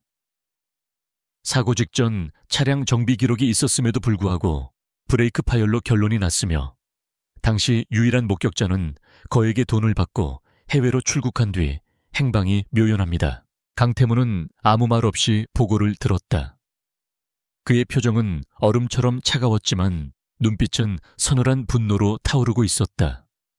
그는 자신의 완벽하게 통제된 영역 안으로 더러운 것들이 기어 들어오는 것을 극도로 혐오했다. 최진석은 이제 단순히 이서연의 과거가 아니었다. 감히 자신에게까지 도발을 시작한 제거해야 할 해충이었다. 더 깊이 파고들어 태무가 나직하지만 단호한 목소리로 명령했다. 사고의 진실 자금의 흐름, 그리고 그가 그토록 집착한다는 그림까지. 돌멩이 하나까지 다 뒤집어서라도 진실을 찾아내. 쥐새끼 한 마리 빠져나갈 구멍도 남기지 마. 그의 목소리에는 계약 이행을 넘어선 개인적인 분노가 실려 있었다. 그는 이제 이서연의 복수를 자신의 일로 받아들이고 있었다. 그날 밤 서연은 거실 한쪽에 있는 작은 서재 공간에서 남편의 그림을 테이블 위에 펼쳐놓고 골똘히 들여다보고 있었다. 조명을 비춰보기도 하고 각도를 바꿔보기도 했지만 숨겨진 의미를 찾기란 쉽지 않았다. 그때 강태무가 서재로 들어왔다. 그는 테이블 위의 그림을 보고 잠시 걸음을 멈췄다. 상당한 수준의 미술품 컬렉터이기도 한 그의 눈에 그 그림은 기술적으로는 다듬어지지 않았지만 사람을 압도하는 강렬한 에너지를 뿜어내고 있었다. 남편의 작품인가? 그가 물었다. 서연은 놀라 고개를 들었다. 아들이 무사히 회복하고 그의 조용한 지지를 겪으면서 그녀는 자신도 모르게 그에 대한 경계심을 조금씩 허물고 있었다.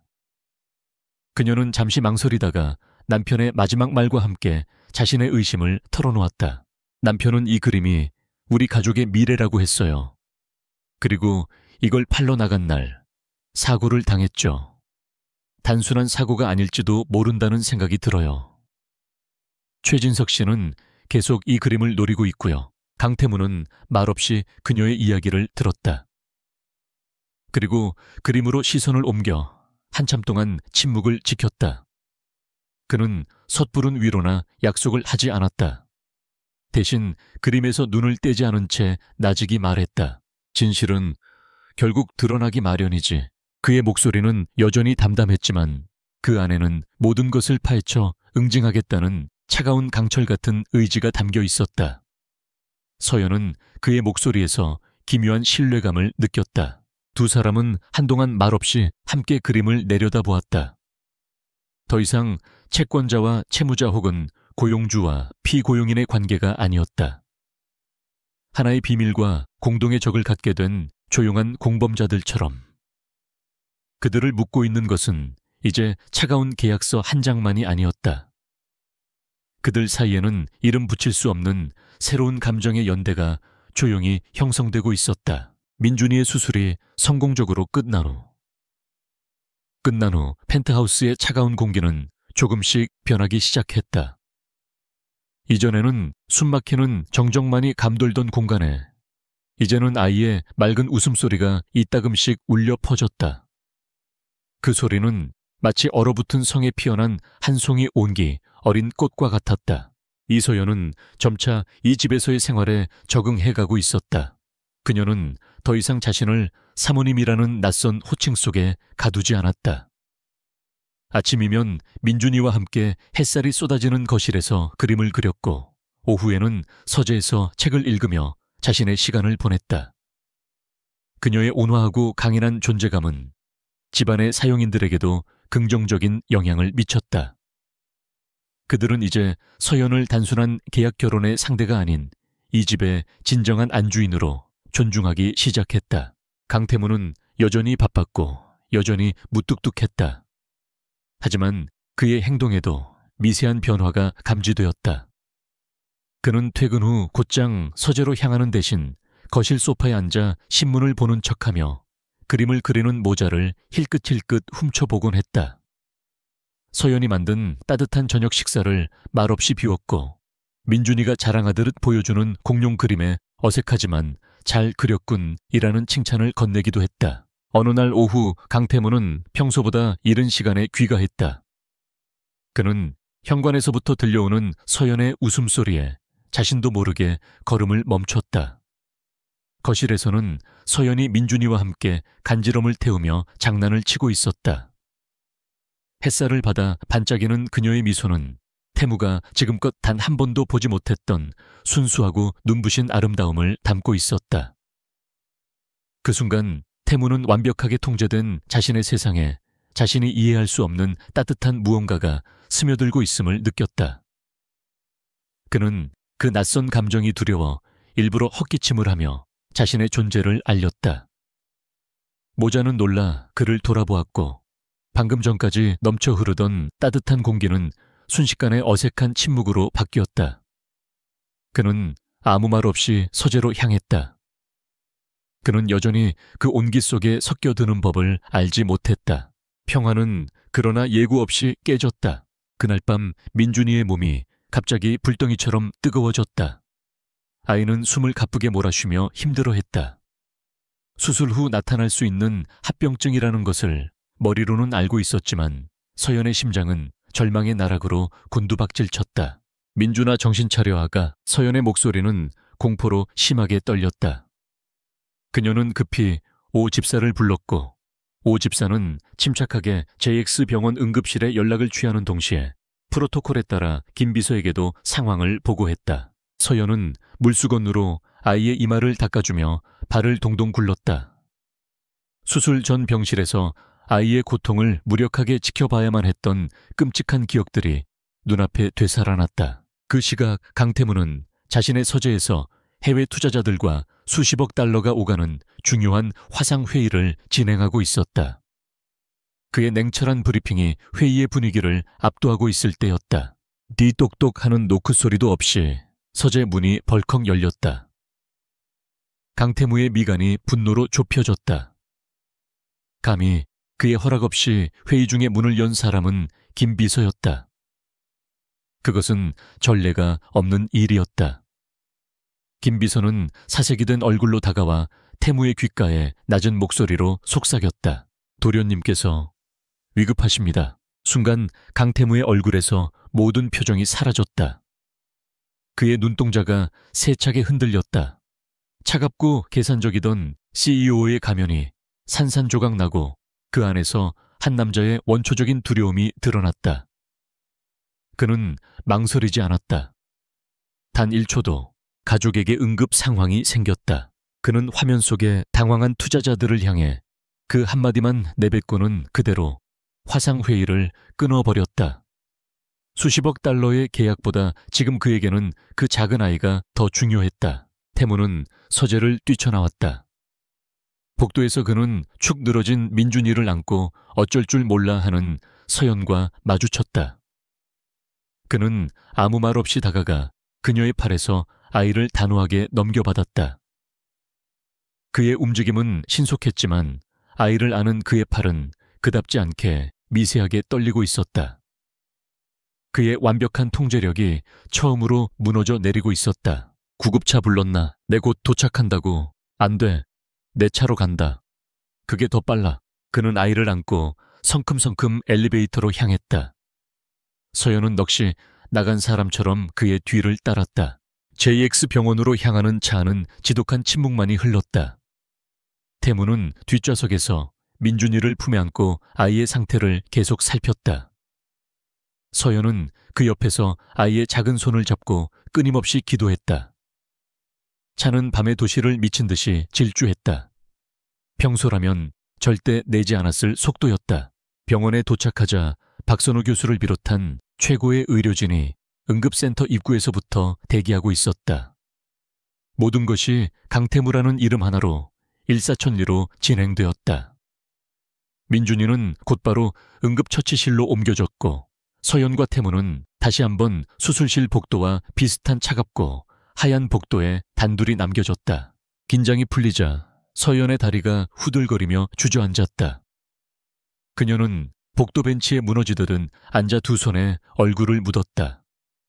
참았던 눈물이 봇물처럼 터져나왔다. 자신이 아이를 제대로 돌보지 못했다는 죄책감이 그녀를 짓눌렀다. 강태무는 잠시 그녀의 옆에 서서 어쩔 줄 몰라 했다. 그는 평생 누군가를 위로해 본 적이 없는 남자였다. 그는 어색하게 서성이다가 이내 결심한 듯 그녀의 옆에 조심스럽게 앉았다. 그리고는 아주 잠시 망설인 끝에 자신의 커다란 손을 뻗어 그녀의 떨리는 어깨를 감쌌다. 그의 손길은 서툴고 딱딱했다. 위로하는 법을 모르는 사람의 투박한 손길이었다. 하지만 그 어떤 부드러운 손길보다도 더 큰 힘이 느껴졌다. 묵직하고 단단한. 서연은 흐느낌을 멈추고 눈부철, 물 어린 눈으로 그를 올려다보았다. 그 순간 그녀는 처음으로 그의 가면 뒤에 숨겨진 진짜 얼굴을 보았다. 늘 냉정하고 오만하던 그의 눈동자에는 그녀의 것과 똑같은 깊은 걱정과 두려움이 담겨 있었다. 어깨를 잡고 있는 그의 손이 아주 미세하게 떨리고 있었다. 그녀는 냉혈한 시여여 강태무가 아닌 한 아이를 진심으로 걱정하는 남자, 인간 강태무를 보고 있었다. 의사가 수술 후에 흔히 있을 수 있는 일이라고 했어. 그가 거친 목소리로 말했다. 당신 탓이 아니야. 그것은 논리적인 사실의 전달이었지만 그 안에는 그녀의 죄책감을 덜어주려는 서툰 배려가 담겨 있었다. 그 한마디에 서연의 마음속에 쌓여있던 불안과 두려움의 둑이 무너져 내렸다. 그녀는 그의 어깨에 기대어 아이처럼 소리내어 울었다. 강태무는 아무 말 없이 그녀의 어깨를 감싼 손에 조금 더 힘을 주었다. 그들이 유지해왔던 보이지 않는 벽이 그 차가운 병원 복도에서 완전히 허물어지고 있었다. 얼마 후 박 교수가 안심하라는 표정으로 나왔다. 민준이의 열은 내렸고 상태는 안정되었다. 단순한 감염 증상이었고 며칠간 입원하며 경과를 지켜봐야 하지만 큰 위험은 지났다는 것이었다. 안도의 한숨이 두 사람의 입에서 동시에 터져 나왔다. 태무는 즉시 민준이를 위한 1인 특실을 준비시켰다. 그는 회사를 걱정하는 김 비서의 전화를 받고는 내일의 모든 일정을 취소하라고 단호하게 지시했다. 그는 떠나지 않았다. 그날 밤 그들은 민준이가 잠든 병실을 함께 지켰다. 딱딱한 보호자용 의자에 나란히 앉아 창밖의 어둠을 바라보았다. 어색한 침묵 대신 조용한 대화가 그들 사이에 흘렀다. 서연은 민준이가 아기였을 때에 재미있었던 일화를 이야기하며 희미하게 웃었다.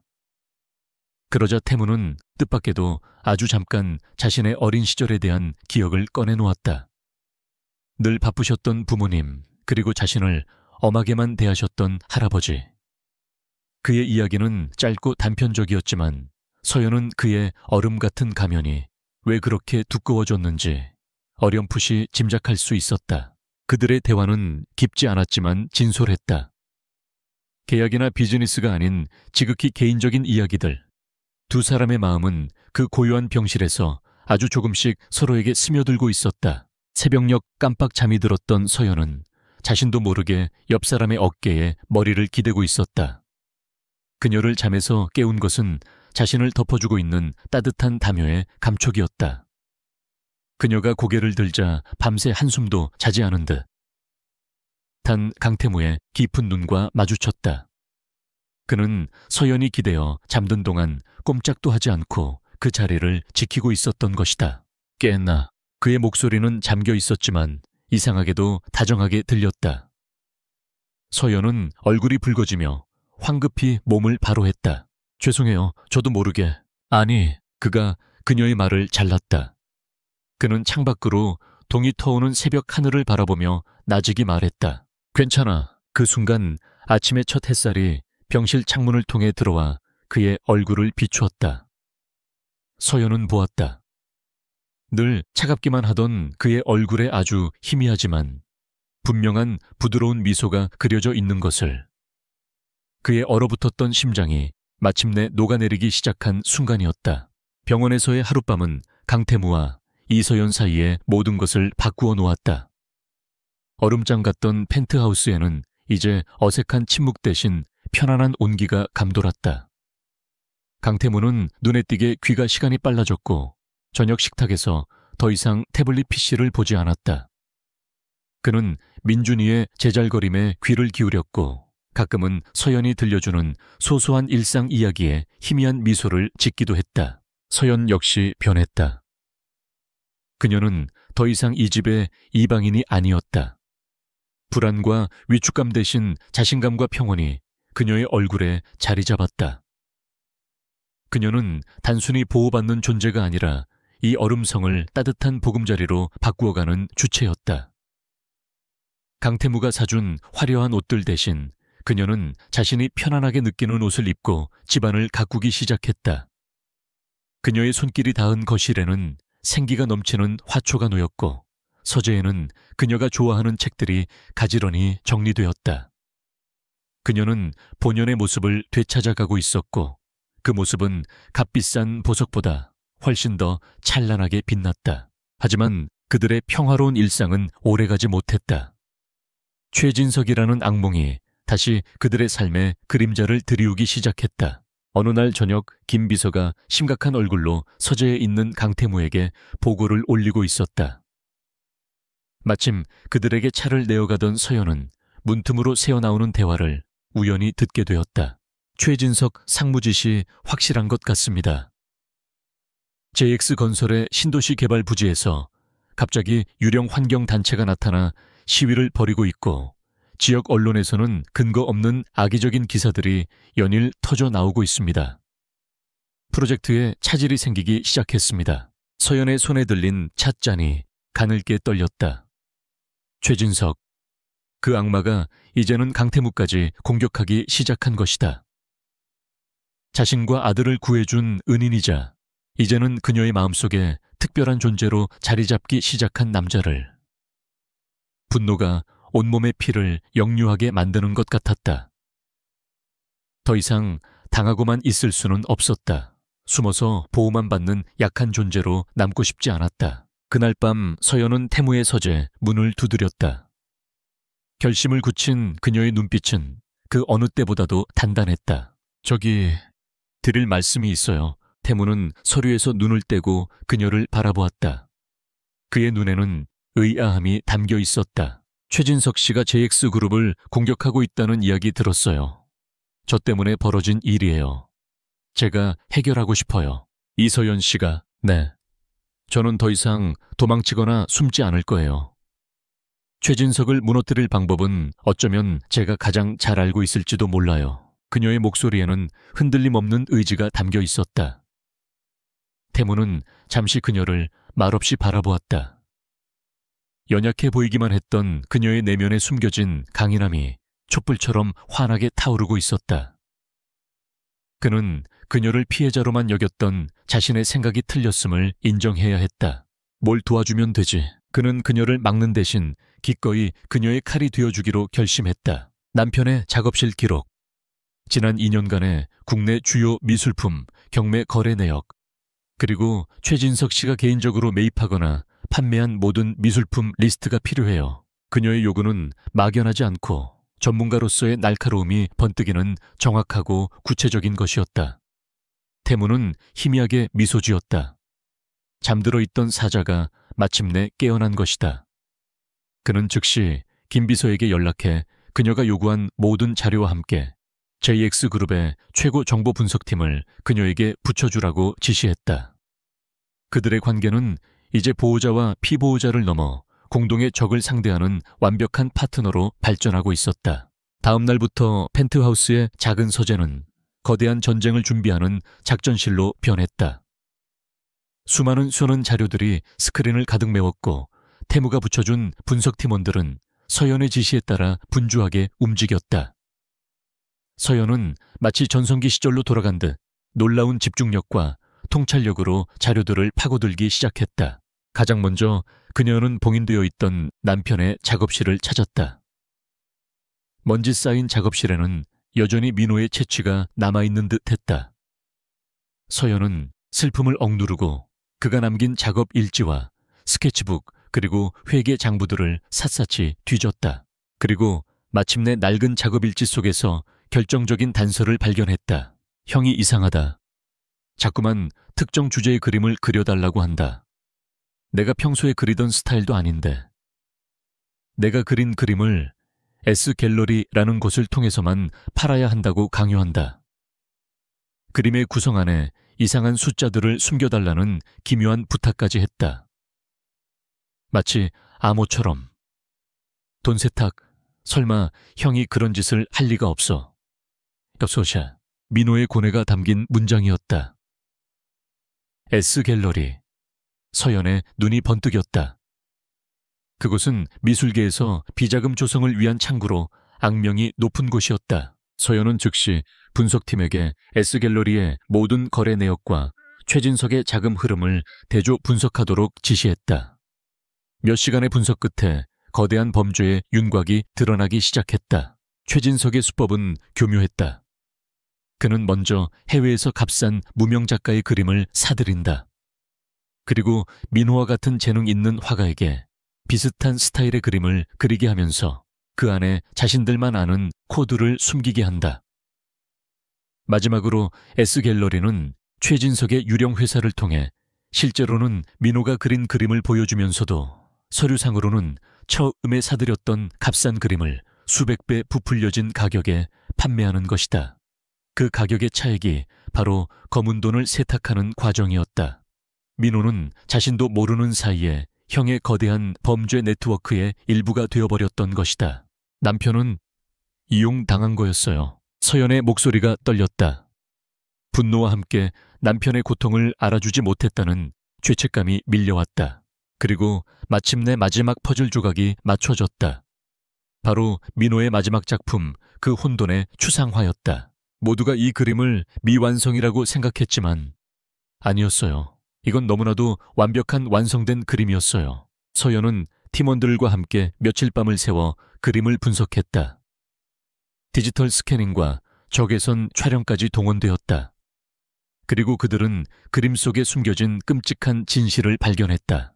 그림의 거친 붓터치와 혼란스러운 색채의 배치는 최진석의 자금 세탁 흐름을 나타내는 완벽한 지도였다. 그림 속의 특정 점들은 유령 회사의 위치를, 선들은 자금이 이동하는 경로를, 그리고 색의 농도는 금액의 크기를 상징했다. 남편은 그림이라는 형태로 형의 범죄를 고발하는 거대한 증거물을 만들어낸 것이다. 그리고 그가 죽던 날 만나러 가려던 미술상은 사실 대성건설의 비리를 추적하던 탐사보도 전문 기자였다. 남편은 도망치거나 침묵하는 대신 자신만의 방식으로 싸우기로 결심했던 거예요. 자신의 목숨을 걸고. 서연의 눈에서 눈물이 흘러내렸다. 그것은 슬픔의 눈물인 동시에 남편에 대한 자랑스러움과 존경의 눈물이었다. 그날 밤 서연은 강태무를 작전실로 불렀다. 그녀는 떨렸지만 결연한 목소리로 그동안 밝혀낸 모든 사실을 브리핑했다.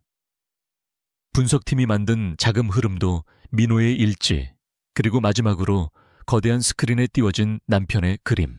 그녀는 레이저 포인터로 그림의 각 부분을 가리키며 그것이 어떻게 최진석의 범죄와 일치하는지를 논리적으로 설명했다. 이 무질서한 혼돈은 남편의 절규였고 동시에 형을 향한 고발장이었어요.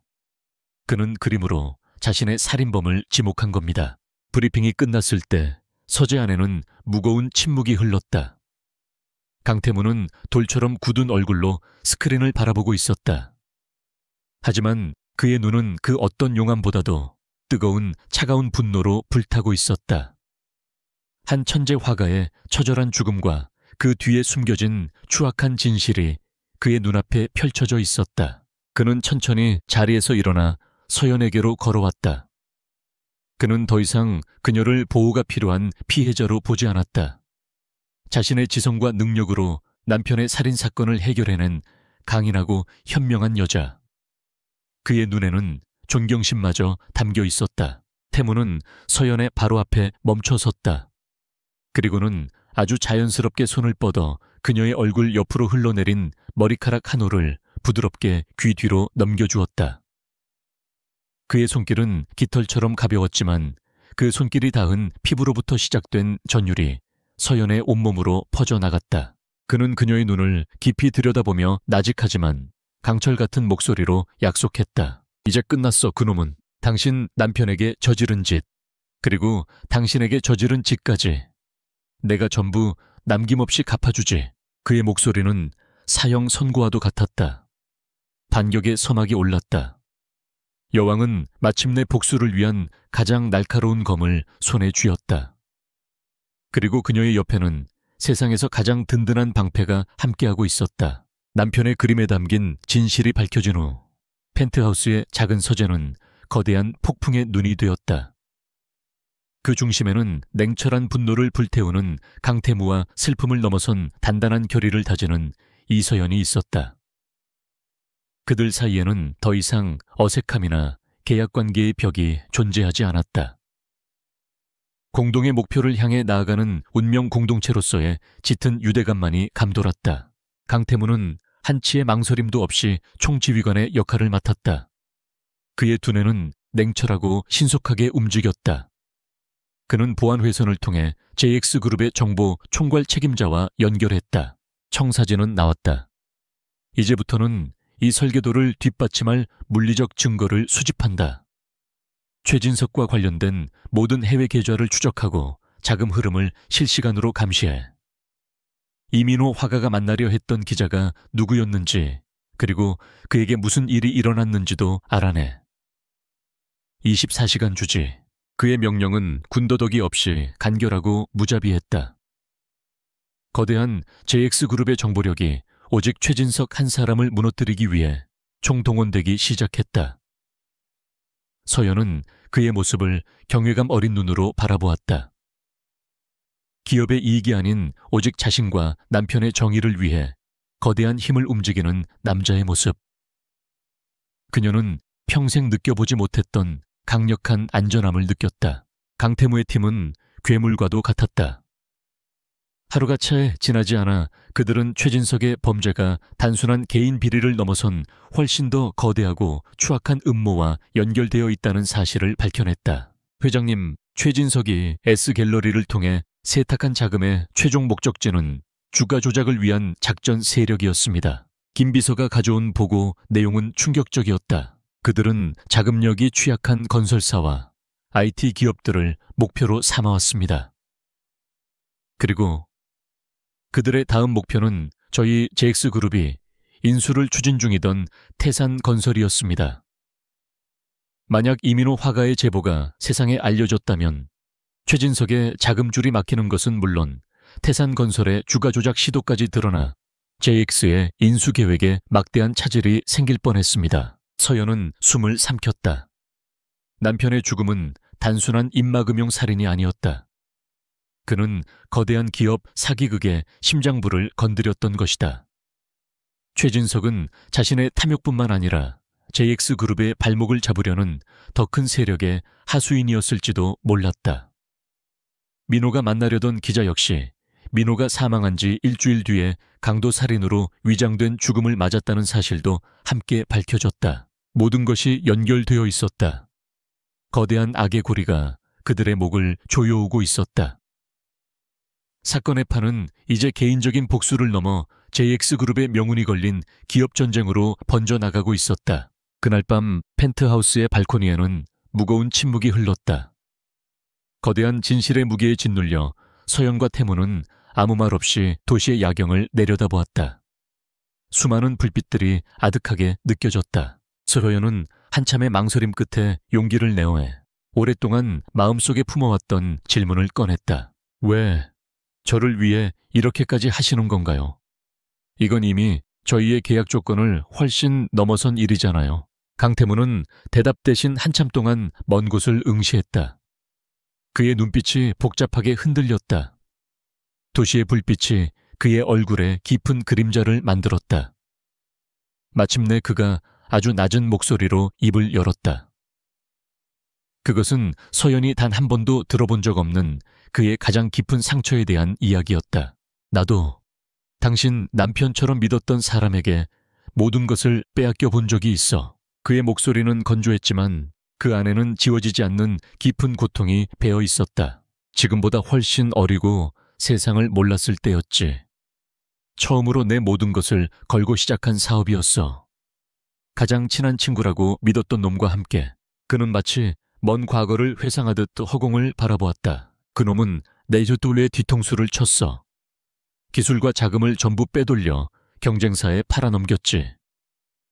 회사는 파산했고 나는 빈털터리가 됐어. JX그룹의 후계자라는 놈이 멍청하게 당했다는 사실에 할아버지께서는 크게 노하셨고 세상은 나를 비웃었지. 그것은 단순한 사업 실패가 아니었다. 인간에 대한 신뢰, 세상에 대한 긍정이 송두리째 무너져 내린 경험이었다. 그 배신은 그의 심장에 차가운 얼음 파편을 박아 넣었다. 그날 이후로 나는 누구도 믿지 않아. 오직 나 자신과 눈에 보이는 결과, 그리고 돈의 힘만을 믿게 됐지. 감정은 사치고 약점일 뿐이라고 생각했어. 그래서 얼음 왕자 냉혈한이라는 소리를 들어도 상관없었어. 그게 나를 지키는 유일한 갑옷이었으니까. 그는 자조적인 미소를 지었다. 최진석이라는 인간을 볼 때마다 나는 그 옛날 나를 배신했던 그놈의 얼굴을 봐. 형제라는 이름 뒤에 숨어 가장 순수했던 믿음을 짓밟고 모든 것을 빼앗는 그 비열한 방식이 너무나도 똑같아. 그는 고개를 돌려 서연을 바라보았다. 그의 눈에는 더 이상 냉기가 아닌 깊은 동질감과 연민이 담겨 있었다. 당신 남편이 겪었을 절망, 그리고 당신이 당해야 했던 그 모든 고통을 나는 외면할 수가 없어. 이건 더 이상 당신 혼자만의 싸움이 아니야. 어쩌면 당신의 상처를 통해 내 오래된 흉터를 치료하고 있는 건지도 모르지. 그의 고백은 그가 두르고 있던 단단한 얼음 갑옷을 스스로 깨부수고 그 안에 숨겨진 여린 속살을 드러내는 행위였다. 서연은 그의 아픔이 고스란히 느껴져 가슴이 저려왔다. 이제야 그녀는 그의 모든 것을 이해할 수 있었다. 그의 냉정함 통제에 대한 집착, 그리고 처음 그녀에게 내밀었던 차가운 계약서까지. 그들 두 사람은 모두 믿었던 사람에게 배신당한 상처를 안고 살아가는 생존자들이었다. 서연은 조용히 손을 뻗어 그의 커다란 손을 잡았다. 놀란 듯 그의 어깨가 살짝 굳었지만 그는 그녀의 손을 뿌리치지 않았다. 오히려 그의 차가운 손이 그녀의 따뜻한 온기를 갈구하듯 부드럽게 그녀의 손을 마주 잡아왔다. 이제 혼자가 아니에요. 서연이 나직하게 속삭였다. 당신의 그 싸움도, 그리고 당신 자신도 더 이상 혼자가 아니에요. 그 순간 그들을 묶고 있던 계약서는 아무런 의미도 없는 휴지 조각이 되어버렸다. 그 자리에는 말로 표현할 수 없는 깊은 이해와 공감, 그리고 서로의 상처를 보듬는 따뜻한 연대가 자리 잡았다. 로맨틱한 긴장감을 넘어선 영혼의 교감이 그들 사이에 흐르고 있었다. 바로 그때 태무의 휴대폰이 조용히 울렸다. 김비서의 전화였다. 감상적인 분위기는 순식간에 날카로운 현실로 돌아왔다. 회장님, 마지막 증거를 확보했습니다. 최진석의 유령 회사로 흘러들어간 자금의 흐름을 증명할 결정적인 은행 기록입니다.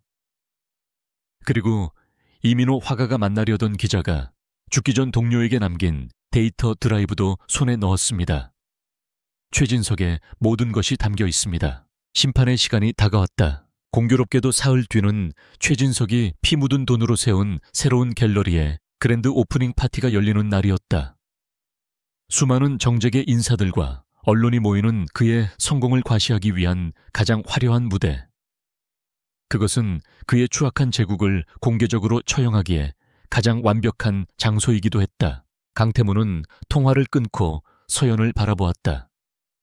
그의 눈에는 더 이상 복수의 불꽃만이 아닌 그녀와 함께하는 단단한 결의의 빛이 담겨 있었다. 준비됐나? 그가 물었다. 서연은 마주잡은 그의 손에 힘을 주며 흔들림 없는 목소리로 대답했다. 오래전부터요. 그들은 서로의 손을 잡은 채 발 아래의 도시를 내려다보았다. 곧 저 도시의 모든 불빛이 한 악마의 추락을 목격하게 될 터였다. 마지막 결전을 앞둔 두 사람은 그 어느 때보다도 강하게 하나가 되어 있었다. 심판의 날 펜트하우스의 공기는 폭풍전야처럼 고요하고 팽팽했다. 이서연은 거대한 드레스룸의 거울 앞에 서서 자신의 모습을 비춰보고 있었다. 그녀는 더 이상 슬픔에 잠긴 미망인이나 겁에 질린 피해자가 아니었다. 강태무가 그녀를 위해 준비한 짙은 에메랄드빛 드레스는 그녀의 하얀 피부와 대조를 이루며 여왕과 같은 위엄을 뿜어냈다. 과감하게 드러난 어깨선과 우아하게 흐르는 실루엣은 그녀 안에 잠들어 있던 본연의 아름다움과 강인함을 일깨웠다. 오늘 밤 그녀는 전쟁터로 향하는 것이었다.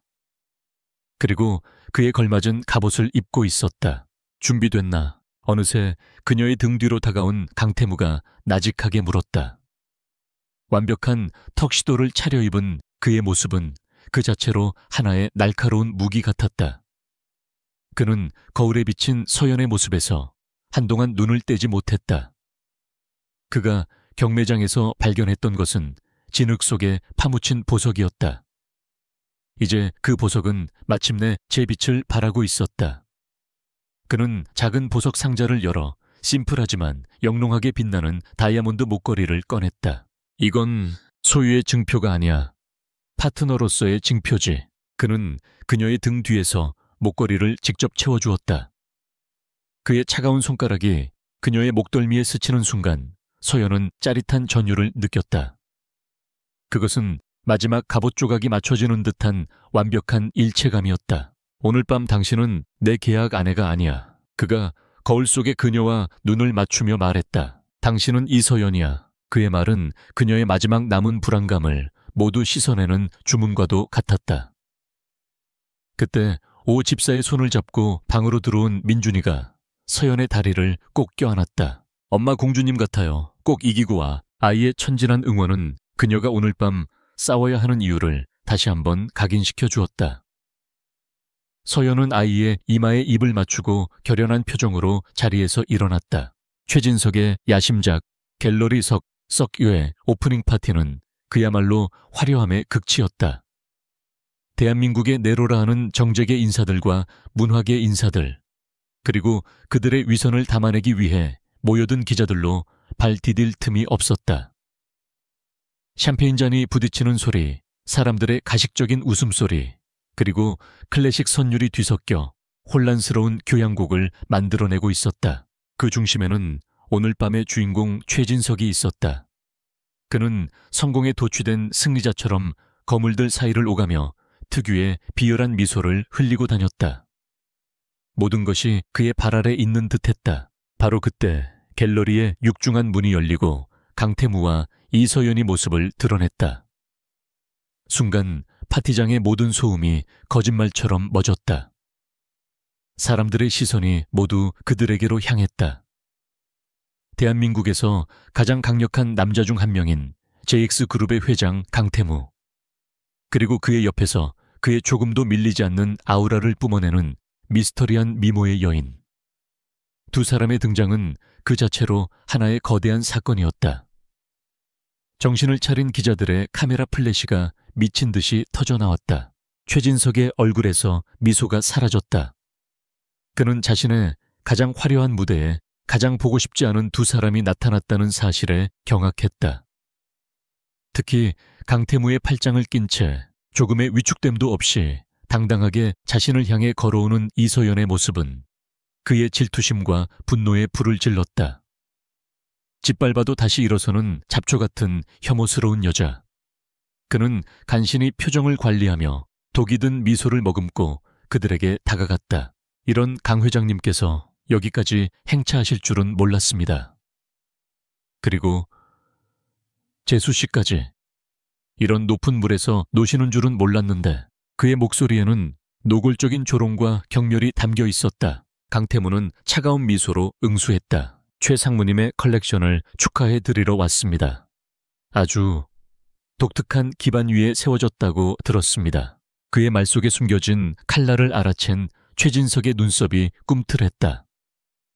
그때 서연이 한 걸음 앞으로 나서며 최진석의 눈을 똑바로 쳐다보았다.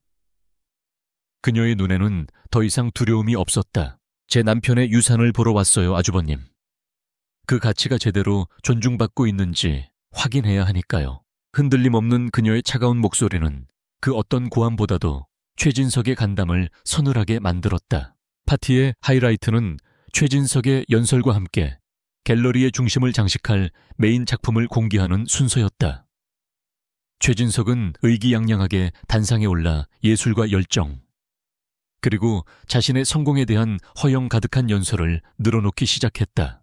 네, 그리고 이제 이 갤러리의 심장이 될 위대한 작품을 여러분께 공개합니다. 그가 손짓하자 무대 중앙의 거대한 장막이 거칠 준비를 했다. 바로 그 순간이었다. 폐옥 하는 소리와 함께 갤러리의 모든 조명이 일순간에 꺼졌다. 사람들의 비명과 웅성거림 속에서 오직 단상 뒤편의 거대한 스크린만이 섬광처럼 밝게 빛나기 시작했다. 원래라면 새로 공개될 작품의 영상이 나와야 할 스크린이었다. 하지만 스크린에 나타난 것은 예술 작품이 아니었다. 화면 가득 환하게 웃고 있는 이민호 화가의 사진이 떠올랐다. 사람들의 술렁임이 더욱 커졌다. 곧이어 화면은 최진석의 유령 회사로 흘러들어간 수많은 해외 계좌 내역과 송금 기록들로 뒤덮였다. 강태무의 팀이 갤러리의 모든 통신 및 영상 시스템을 완벽하게 장악한 것이다. 그리고 마침내 결정적인 증거가 화면에 나타났다. 이민호의 마지막 작품, 그 혼돈의 추상화가 화면에 떠오르고 그 위로 최진석의 자금 세탁 흐름도가 겹쳐졌다. 그림의 선과 점색체의 배치가 범죄 네트워크와 소름 끼치도록 완벽하게 일치하는 모습이 애니메이션 효과와 함께 펼쳐졌다. 그것은 그 자체로 빼도 박도 못하는 시각적인 자백서였다. 이 그림은 제 남편의 마지막 절규이자 고발장이었습니다. 갤러리 안에는 미리 녹음된 서연의 차분하고 단호한 목소리가 울려 퍼졌다. 파티장은 순식간에 아수라장이 되었다. 사람들은 경악과 충격에 휩싸였고 기자들은 이 세기의 특종을 놓치지 않으려는 듯 미친 듯이 카메라 셔터를 눌러댔다. 최진석과 함께 웃고 떠들던 거물들은 마치 전염병 환자를 보듯 그에게서 슬금슬금 뒷걸음질 쳤다. 거짓말이야. 저건 조작이야. JX그룹이 날 음해하려는 수작이라고. 최진석은 무대 위에서 완전히 이성을 잃고 고함을 질렀다. 그의 발악은 처절했지만 아무도 그의 말을 믿지 않았다. 바로 그때 갤러리의 문이 거칠게 열리며 검찰 수사관들이 들이닥쳤다. 강태무가 1시간 전 익명으로 제보한 완벽한 증거 자료를 토대로 발부된 압수수색 및 체포영장이었다. 최진석 씨, 특정경제범죄가중치어벌법상 횡령 및 배임 자금 세탁, 주가 조작, 그리고 살인 교사 혐의로 긴급 체포합니다. 수사팀장이 단상으로 성큼성큼 걸어 올라가 차가운 쇠고랑을 그의 손목에 채웠다. 이거 놔, 내가 누군지 알아. 비참하게 끌려 내려오던 최진석은 인파 속에서 자신을 차갑게 내려다보는 서연과 눈이 마주쳤다. 그의 눈에 남아있던 마지막 이성마저 사라지고 순수한 악의와 증오만이 남았다. 너였어. 내년 짓이었어. 그때 내년도 같이 죽여버렸어야 했는데. 그의 끔찍한 절규에도 서연은 눈 하나 깜짝하지 않았다. 그녀는 천천히 군중을 헤치고 그에게로 걸어갔다. 자신의 인생을 송두리째 파괴했던 악마의 가장 비참한 순간을 그녀는 똑똑히 지켜보고 있었다. 그녀는 수갑을 찬 최진석의 바로 앞에서 멈춰 서서 나지막하지만 장내의 모든 사람이 들을 수 있을 만큼 또렷한 목소리로 말했다. 이건 내 복수가 아니에요. 이건 내 남편의 정의예요. 그 말을 끝으로 그녀는 미련 없이 그에게서 등을 돌렸다. 더 이상 과거에 얽매이지 않고 자신의 미래를 향해 걸어 나가겠다는 선언이었다. 강태무가 갤러리 입구에서 그녀를 기다리고 있었다. 그는 몰려드는 기자들로부터 그녀를 보호하듯 자신의 팔로 그녀의 어깨를 단단히 감쌌다. 그는 혼란의 중심에서 그녀를 이끌고 차가운 밤 공기 속으로 빠져나왔다. 요란한 사이렌 소리와 기자들의 고함 소리가 멀어지고 차 안에는 깊은 침묵이 찾아왔다. 전쟁은 끝났다. 서연은 차창에 비친 자신의 모습을 바라보았다. 그곳에는 더 이상 눈물 짓는 피해자가 아닌 자신의 왕국을 되찾은 여왕의 얼굴이 있었다. 그녀는 지친 몸을 강태무의 어깨에 기댔다. 그의 단단한 어깨가 세상에서 가장 편안한 안식처처럼 느껴졌다. 태무는 그녀의 손을 말없이 하지만 굳건하게 잡아주었다. 그들의 차는 악마의 제국이 무너져 내린 폐허를 뒤로하고 새롭고 불확실하지만 희망으로 가득 찬 내일을 향해 나아가고 있었다. 심판의 날이 지나간 후 세상은 떠들썩했다. 최진석 게이트는 연일 뉴스의 헤드라인을 장식했고 그의 추악한 범죄와 몰락은 사람들의 입에 오르내리는 가십거리가 되었다. 그와 동시에 죽음으로 거대한 비리를 고발한 천재 화가 이민호와 그의 아내 이서연의 이야기는 한 편의 영화처럼 대중에게 알려졌다. 언론은 그녀를 더 이상 비운의 미망인으로 그리지 않았다. 그녀는 남편의 명예를 되찾고 거대한 악에 맞서 싸운 현명하고 용감한 여전사로 재조명되었다. 폭풍의 중심에 있는 펜트하우스는 그러나 믿을 수 없을 만큼 평온했다. 바깥 세상의 소음은 두꺼운 방탄 유리를 뚫고 들어오지 못했다. 민준이는 거실 카펫 위에서 만화 영화를 보며 천진하게 웃고 있었고 서연은 소파에 앉아 조용히 창밖을 바라보고 있었다.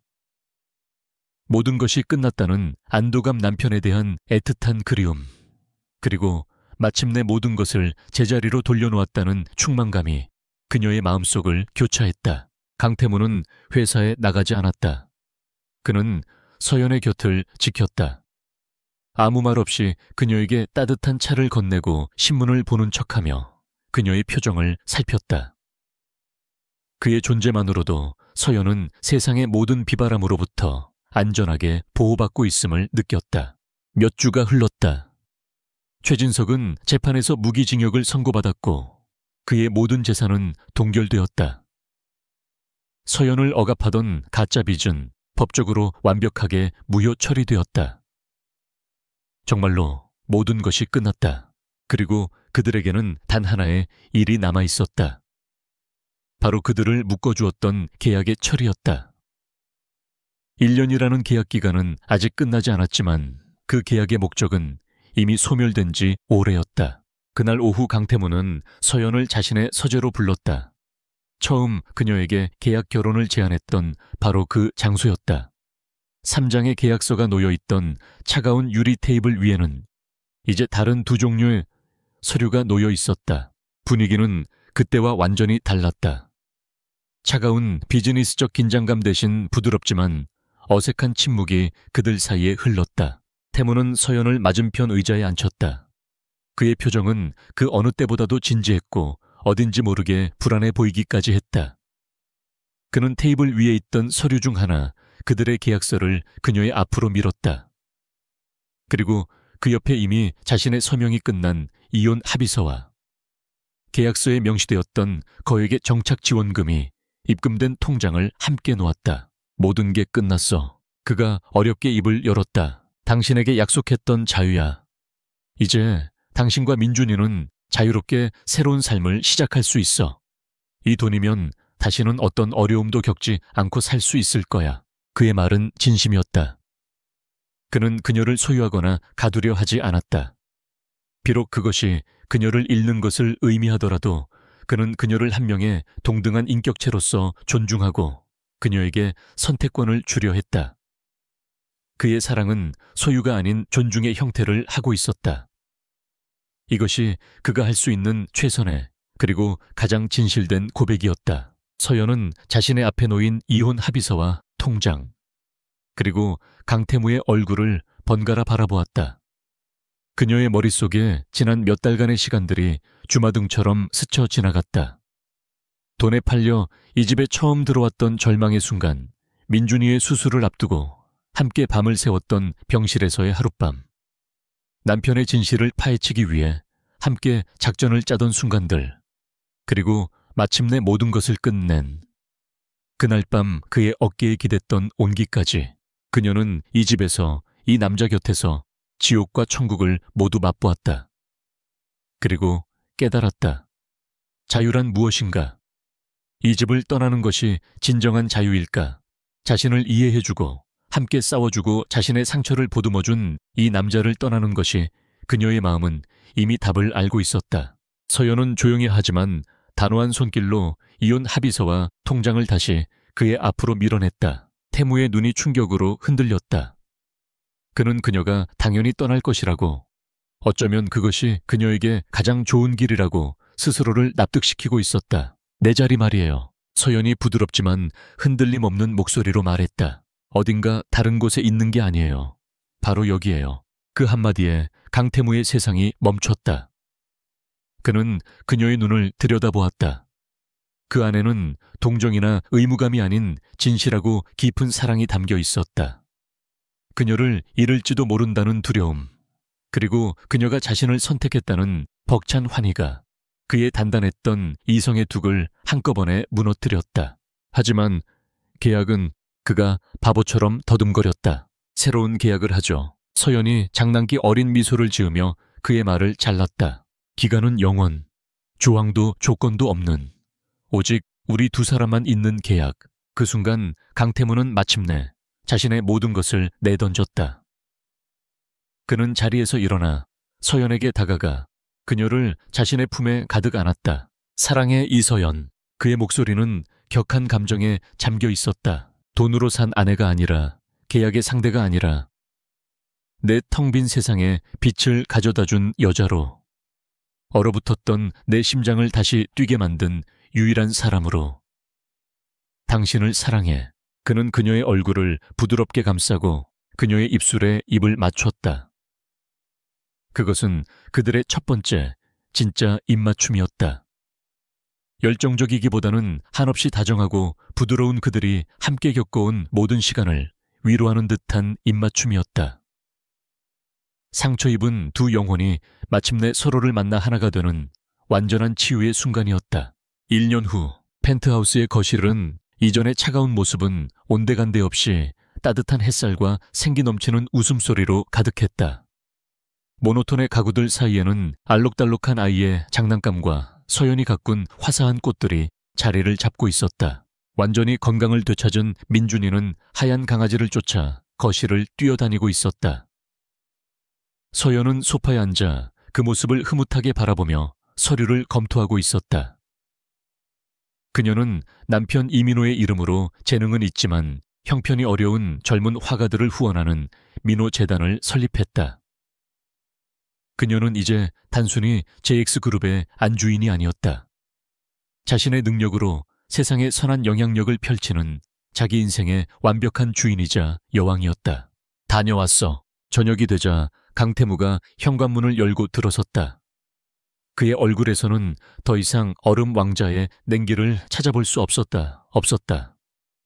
그는 민준이를 번쩍 안아 올려 볼을 비비고 자연스럽게 서연에게 다가가 그녀의 이마에 사랑 가득한 입맞춤을 했다. 오늘 재단 이사회는 어땠어? 좋았어요.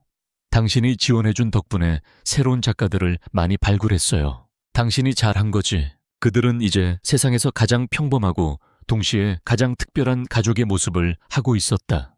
서연은 태무의 어깨에 머리를 기댔다. 그녀가 마침내 찾은 여왕의 자리는 화려한 펜트하우스 그 자체가 아니었다. 그의 곁, 그리고 자기 자신을 온전히 사랑하게 된 그녀의 마음속에 있었다. 차가운 얼음성은 이제 세상에서 가장 따뜻한 사랑의 보금자리가 되어 있었다.